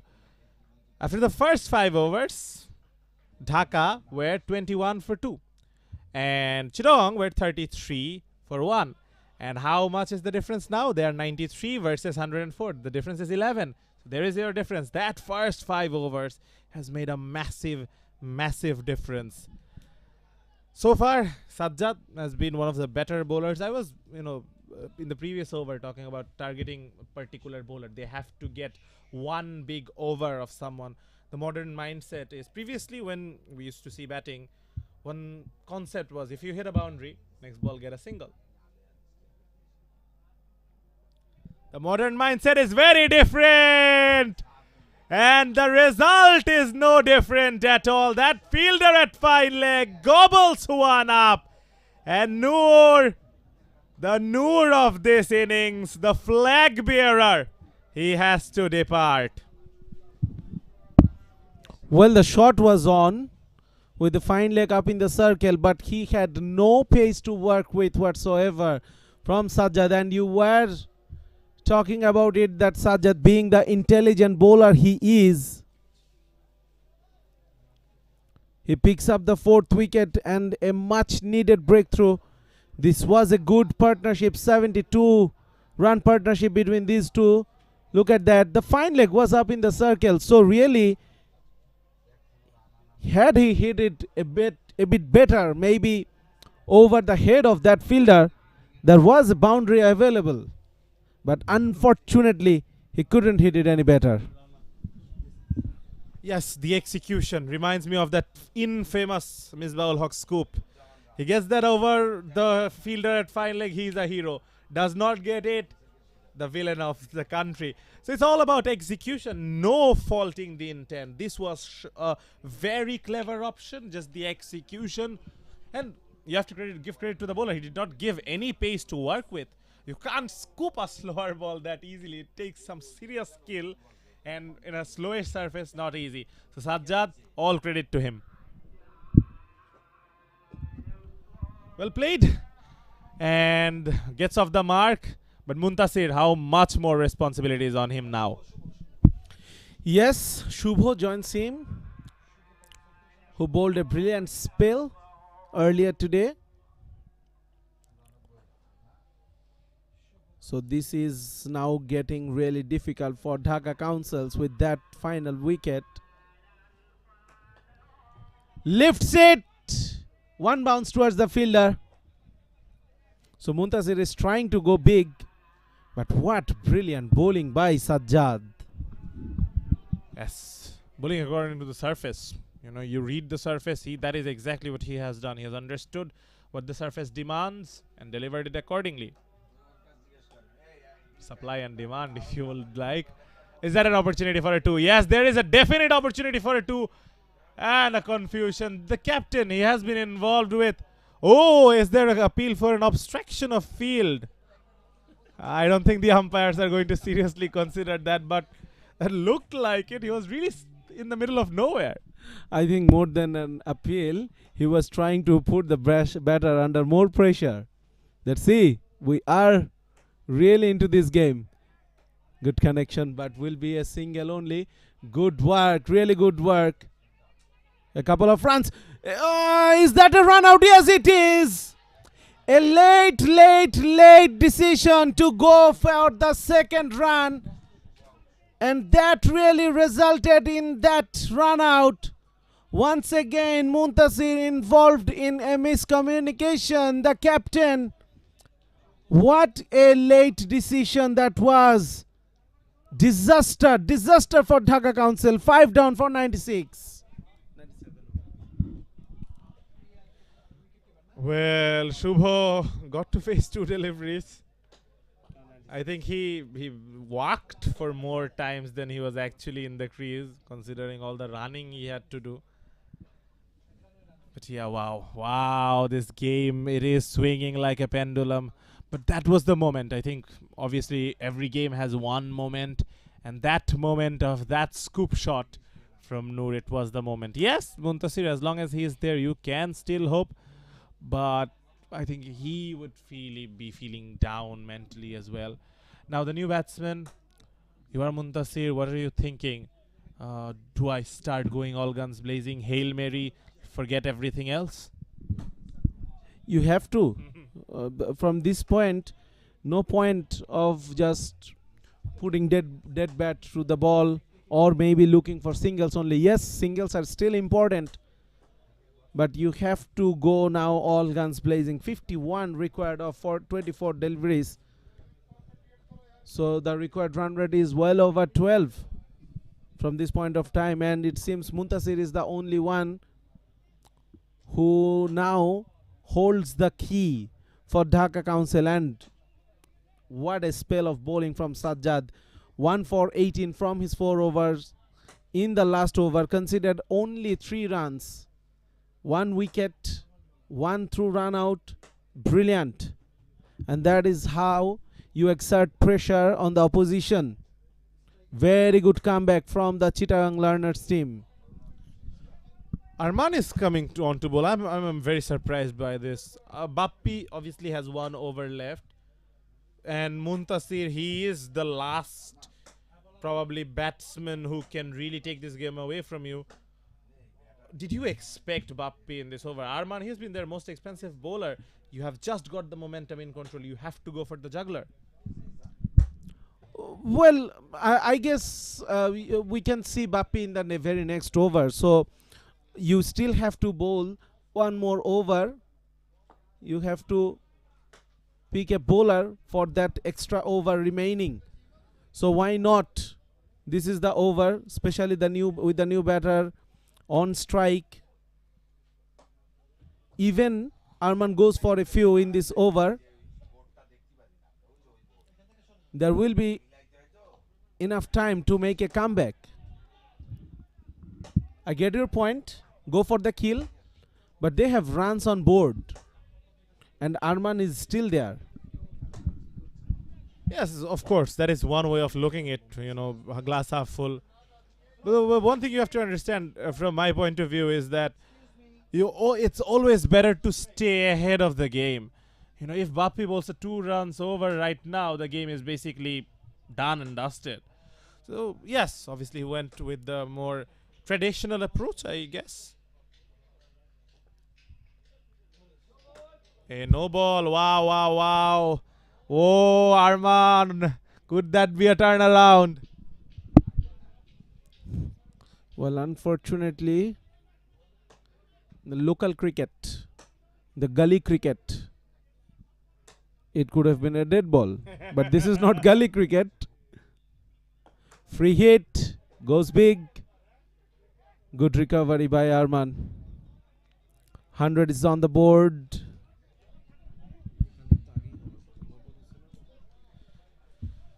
The required run rate has climbed and climbed. You don't really have to look at the required run rate. You need over almost 50 of 3 overs. Very well timed. Very well timed. But again, that placement. How many times have we seen in this innings? The shot has been very well timed, but the placement has led these 2 batters, Muntasir now and Noor, who was batting. That placement, if it was better placed, things would have been so different now.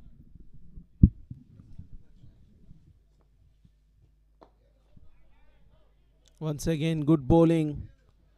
Arman bowling really well in this final over of his spell. Considered almost nothing. 1 ball just slipped out of hand. But in the free hit, he considered only 1. So 6 of the over so far. Into the gap. Good work. Good footwork. 1 only. So once again, very good over from Arman. 7 of it after 1700 and 4 for 5.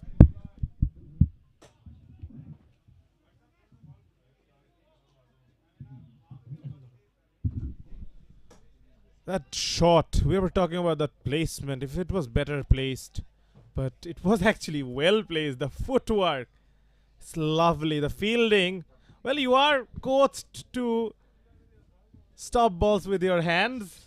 But sometimes if it works, it just works. Unorthodox, we have seen the example of that. Are we seeing another huddle? How many of those we have seen today? The umpire does not like that. Yeah, the umpire is breaking that up.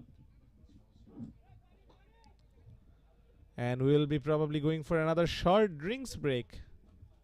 Wow. Well, this is not done. This is really not done, and I think the umpires really need to come forward now And this is getting out of hand. By now the game should have been ended. But every little break they are taking. We still have one more game to go. So forget about that other game. This is not done. You cannot be allowed to take this sort of time in between almost every couple of overs. Yes, I can understand if the game is tied, you can take some time during the last over, maybe the final ball of the innings, but you cannot do this every now and then. That is why ICC have their strict over rate rules. But interesting development. Muntasir, from what I am seeing, he has actually retired hurt. He will not be batting. He has retired out. I will get it from my scorer. Muntasir retired hurt. Yes.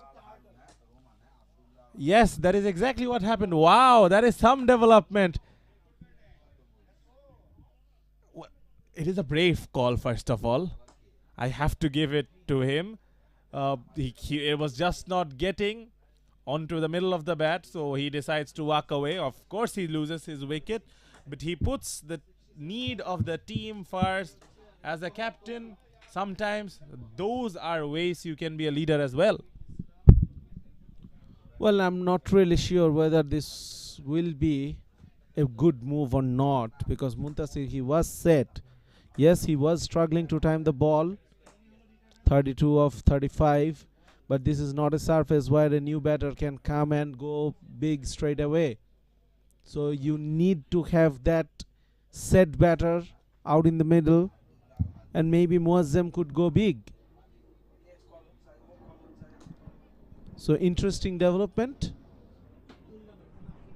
I think, of course, that is the thought and that is the correct line of thinking. But what I am thinking is that the gamble, you need runs at 14.5. Muntasir, the way he has batted, he personally feels that he cannot get those runs. He personally feels that he cannot strike at that strike rate. So when the batsman himself is feeling that, I don't think you can really do anything about that. So that is exactly what the captain has done. And that is why you need to take responsibilities to cover that up. You cannot take up 35 balls for 32 runs and suddenly say that, well, it's time up for me. Well, that's a big shot, Abdullah. Now we can see why he is there. It's a huge hit. Well, what development, Abdullah. Where you, Mr. Abdullah? Long levers. Again, we saw this with Sajjad. The tall guy with long levers can hit length balls for 6, making it into a half volley. That looked like a half volley. That by any stretch of imagination was not. So, well, for all those arguments we had, Abdullah comes in and the first ball, he hits it over the long on boundary. What a development. Yes. Suddenly everyone is thinking. Suddenly the game has stopped. We can't find the cricket ball. That is how big that one was. Thankfully, the ball has come back. So we will resume the play. Islam, he will be under pressure after that fast delivery. Then a 6.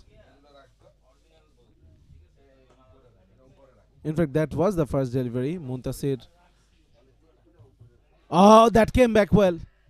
That came back into the right-hander. Abdullah cramped for space.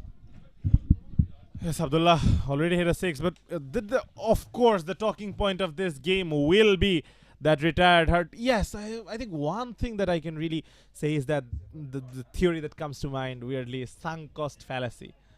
Do you keep on investing on an asset that has lost value, or do you just ditch it completely? And that is what the decision the captain has made. Abdullah. Well, Abdullah, he did hit one big one, and then he is gone. So, guess what? It did not work. So that is the reason I keep saying that this is not an easy pitch for the new batter to come and go big from the word go. Yes, he did go big from the word go. It was a huge 6, but he was never set. That was a half volley from Islam and well capitalized by the batter. But when Islam was able to hit the length, the batter was struggling. In the previous ball that came back well, he was cramped for space and he was strangled, to be very honest. And this time he misread the bounce of the ball. You can see the replay. Once again, he's clearly late onto the shot as well. He was waiting for that fuller length, so that's credit for the bowler to be able to hit the right length. So that is wicket number 6 for Dhaka Councils. They are now staring down the barrel. Yes, of course, he got the wicket. The question is, Abdullah, he showed so much promise. My only concern is, why did he come so deep? He had to come in earlier, because now he basically had to try and hit every ball. Imagine if he had come maybe 4 or 3 overs earlier when the 4th wicket fell, and then it would have been a very different scenario. He could have picked and chosen which balls he wants to hit.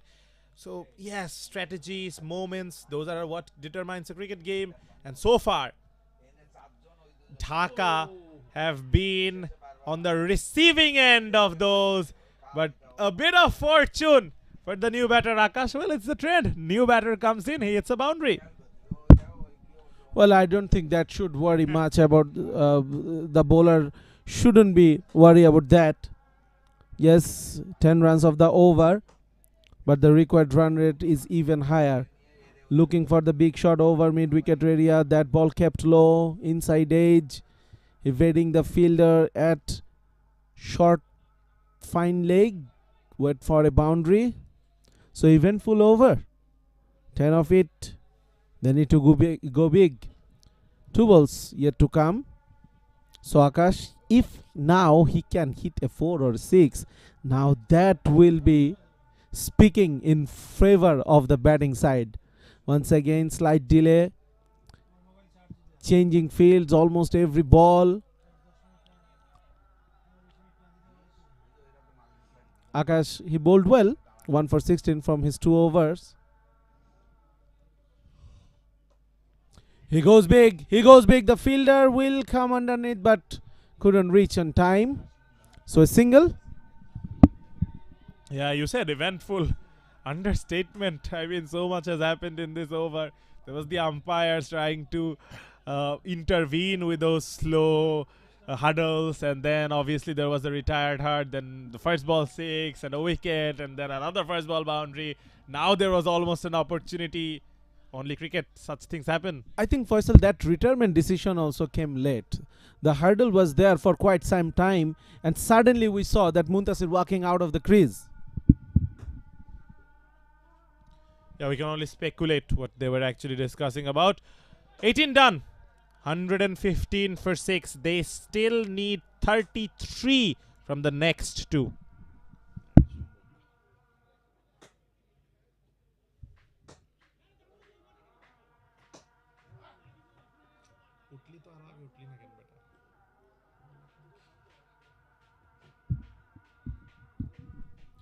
Perspectives, a game of perspectives, and perspectives from us as well. I was never in favor of Muntasir retiring at that point of time, where Faisal disagreed with me. He thinks that he should have done it earlier.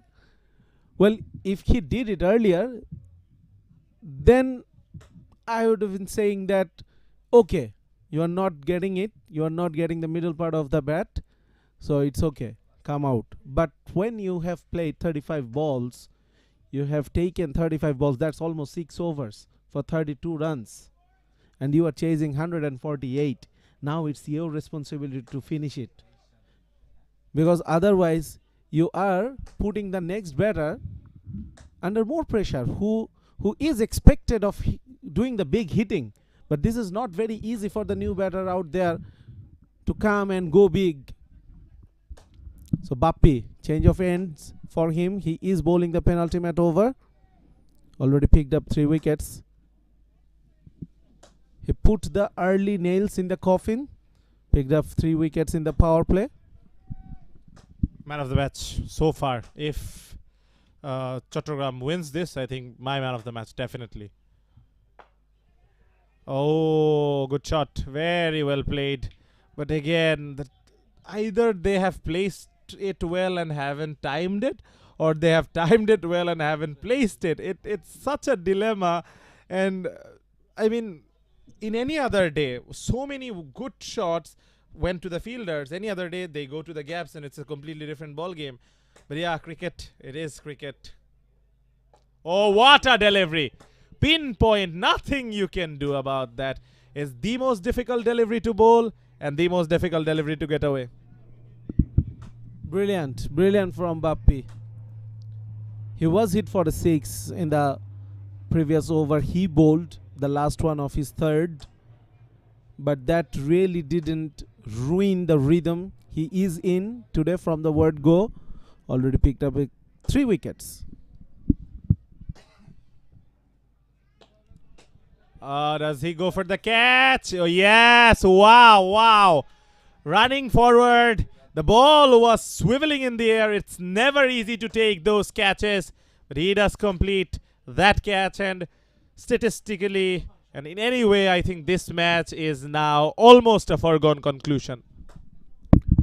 The width was there. The length was there. But the batter Muazzem, he couldn't hit it well. Straight to the fielder. The number 7 and number 4 for Bappi. So I think from here on, this will be almost an impossible task. 30 of 10. 30 of 9. Beg your pardon. So it is going to be very difficult. Brilliant bowling. First of all, you know, Bappi was hit for a 6 of a half volley. So when you are hit for a 6 of a half volley, in the next ball you come in, bowl a Yorker. How much psychological power and psychological fortitude that takes. It's really commendable. The skill of the guy, the mental strength of the guy. Wow. And once again, targeting the block hole successfully. 119 for 7. So this is the eliminator. So the team losing this game will be out of the tournament. Oh, was that an edge? Finally, good work done by the keeper to stop that. Yeah, there was an edge, but the boundary stopped. That is what matters. And obviously no equation of run rate anymore. All you have to do is win this game. So that is all they want. Bappi, how good is his bowling? First of all, that small little contribution with the bat, and then the match winning with the ball. Yeah, a single. Singles won't do anything. So the final over is here. They need 27. Even Carlos Brathwaite did not get that many. So yeah, 19 done, 121 for 7.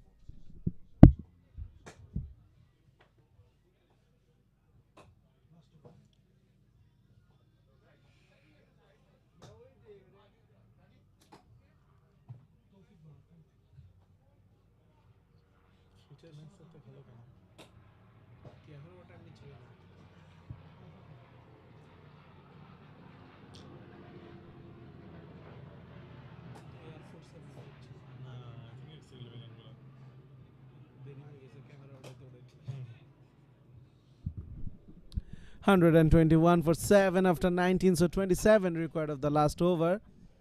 1 dot ball and the game is done. Islam, can he finish it after the first ball? He bowled well, 1 for 15 from his 3.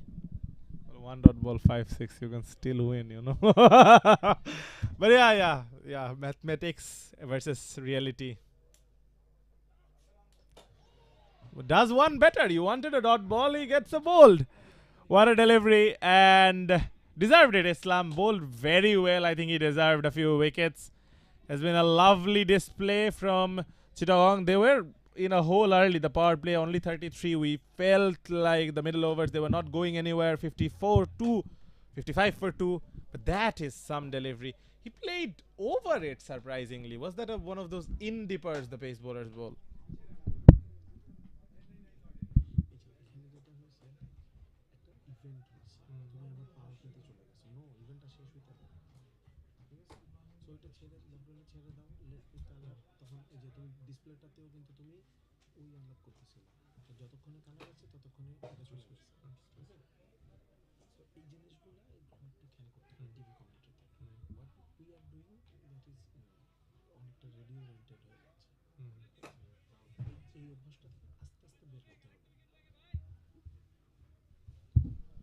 Mamunur didn't enjoy his outing with the ball. Upish. So, Faisal, what does your mathematics say now? No ball 6. Well, maths, you can never really discard that. But realistically, this game is done and dusted. So, of the bowlers, I think obviously the best bowler on display has been Bappi. But apart from that, who has really impressed you most? This one, Islam. Once again, a dot ball. Picked up 2 wickets for 16. He started the bowling. He started the attack. And we were talking about him that he seems like a better bowler than all the pace bowlers on display. But then, yes, Bappi happened. Picked up 4 wickets. But it was really Islam who started the proceedings and started to exert the pressure from the first over.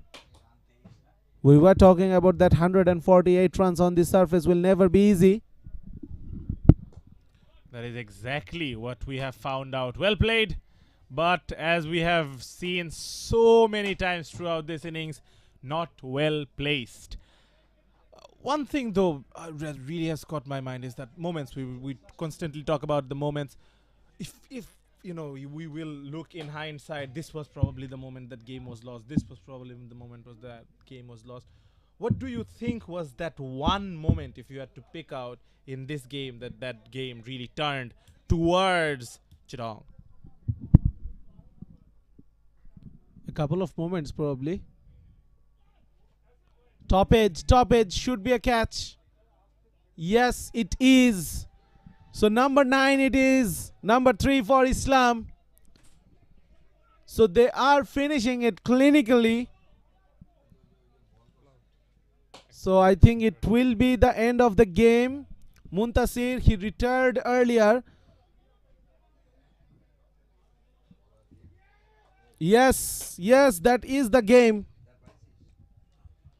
So 23 runs is the difference between Dhaka Counsels and Chittagong Learneds. Islam finishing with a figure of 3 for 18. So Dhaka Counsels, they will be eliminated from this tournament. On the other hand, Chittagong Learneds, they will have another go to qualify for the finals. Brilliant display of cricket from the Chittagong Learneds team, posting 147 for 4 and then defending it successfully, winning the game by 23 runs. Yes, what a success story. Eliminator, you always know you have an extra hurdle. To cross that, to get that out of your bucket list, it is such a mental boost. Obviously, Dhaka Counsels, they fought bravely, and at one point, that partnership between Noor and Muntasir, it looked like they were very much in the game, but after that, it just got away from them.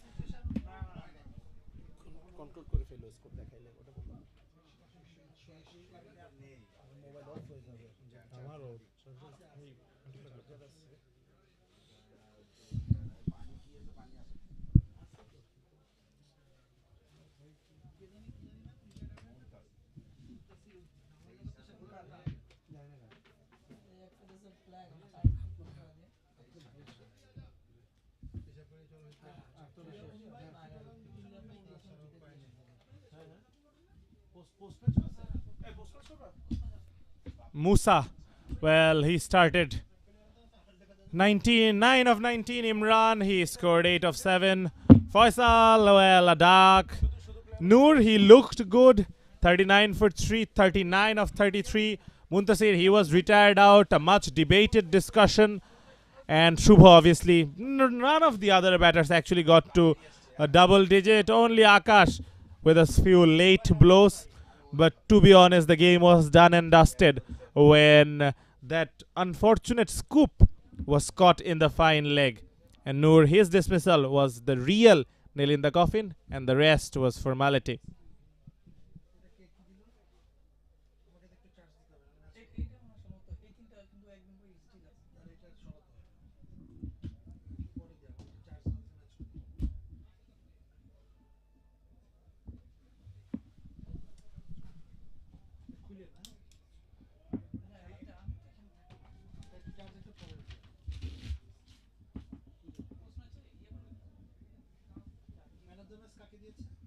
Bappi না বললেন আমাদেরটা বাপ্পি আসছে ওই বাপ্পিই হবে 4 wickets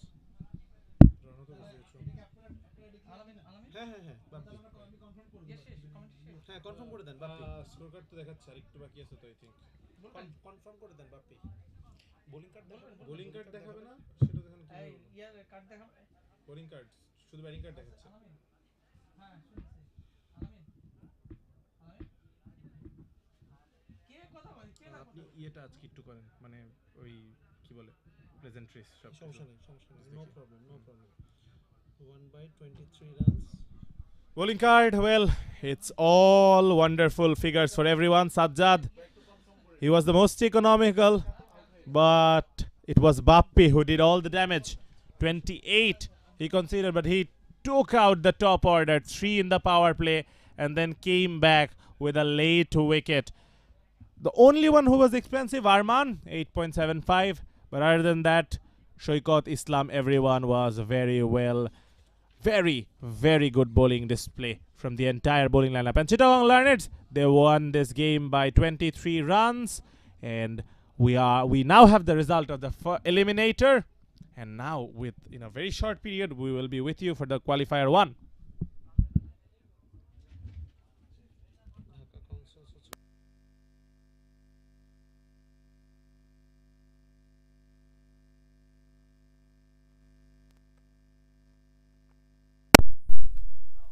হ্যাঁ আলামিন সাউন্ডটা try করো না না না তোমার সাউন্ডের জানা নেই হ্যাঁ আমি সাউন্ড লাগাইছি দেখো কথা বলতেছি তুমি শোনো হ্যালো হ্যালো হ্যালো হ্যালো কথা শুনতেছ না এই যে আমার এখানে আসতেছ তো হ্যালো হ্যালো ইয়েতে পাও না আলামিন কথা বলতেছি তো হ্যাঁ হ্যাঁ রোড অন করা তো হ্যাঁ কমেন্ট দিতে hello sound hello hello hello কথা বলতেছি তো আমি হ্যাঁ পাইছো হ্যাঁ hello hello hello hello hello check ঠিক আছে না না এটা রেকর্ড নেই ডাইরেক্ট লাইভ হ্যাঁ হ্যালো রাসেল ইয়া আলামিন হ্যালো চেক দেখো না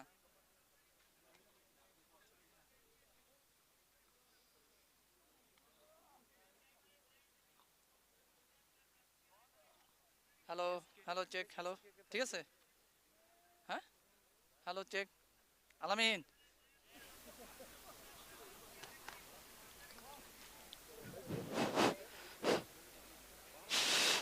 hello hello microphone check hello hello check hello hello এই যে শুরু হয়ে যেতেছে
Okay, so what an end of this eliminator from South Asian Lawyers Cricket Cup 2024.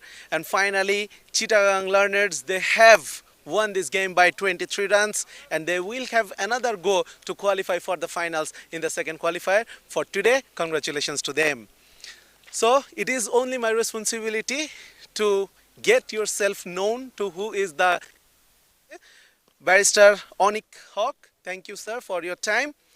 And we will have some chats with the captains. So firstly, Mr. Faisal from Dhaka Council. So Faisal, unfortunately, today was not the best day for your team, though you have bowled well. Thank you so much. I guess our team, after winning the toss, we bowled really well. We counted the batsmen of the opposite team, but I guess they got a few runs at the end of the overs. So yeah, we also wanted to get them at least more 20 runs short, but I guess the better team won today. So looking forward to the plate final, something to look forward to? Yeah, definitely. We wish we were in the final of the cup final, but unfortunately, luck didn't favor us. So I guess we'll give our best for the plate this time, inshallah. Okay, thank you so much and all the best for the plate final. Thank you so much. Thank you. So now we will call up Barrister Mahmood Al Fahad, the vice captain from Chittagong Learners, the winning team today. So Mahmood, I will come to you later, but first we have a special guest here. Hello, what is your name? My name is Arham Mahmood Hanaf. So you have won the game. What is your reactions now? I feel good. I am happy and I am so proud of my father. Oh, so good to see. So good to see. So, Mahmood Al Fahad. So very good game for you. It was indeed a fantastic game, and all I had to say Dhaka Council is a very strong side. So our plan was to utilize the first 6 overs to score as many as runs it was possible. So yeah, we thought we ended up scoring 10 to 15 runs less, but our bowlers did good. They bowled in good areas, utilized the pitch condition, field condition, and we did our best in fielding. And our captain, Barrister Ali Bashar, rotated our bowlers and used the fielders impeccably, so hence the result. So, looking forward to the final, who do you want to play against? We really don't mind who we will have to face in the final. We plan to execute our plans and implement it in proper manner, and let the best team win. Okay, thank you so much for talking to us and all the best for the final. Congratulations again for today. Thank you so much. So now, the player of the match. We have had some brilliant performance in the game today, but it is Bappi who did the job with the ball in hand. 4 for 28 runs. Our player of the match, Bappi.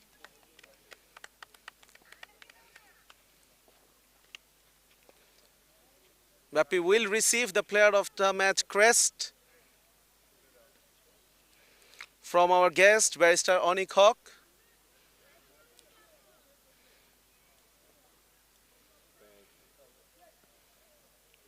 A brilliant display with the ball, Bappi. Congratulations, brilliant bowling from you. Yes, please, this is yours. Thank you so much. So brilliant bowling with the ball in hand. And what was going through your mind when you came to bowl first? Alhamdulillah. First of all, thanks to Almighty Allah. I just maintained my line and land. It was a game plan. I just maintained. That's it. So feeling a bit bad because you had the opportunity to pick up the 5th? Yes, it was, but I did not. Okay, so looking forward in the final, definitely you will want to continue this run. Inshallah, we'll go to the final, and I try my best. Thank you. Thank you so much, Bappi, for talking to us, and congratulations once again. Thank you. So that's it from the post-match presentation from this eliminator. Now let's go to the Combox.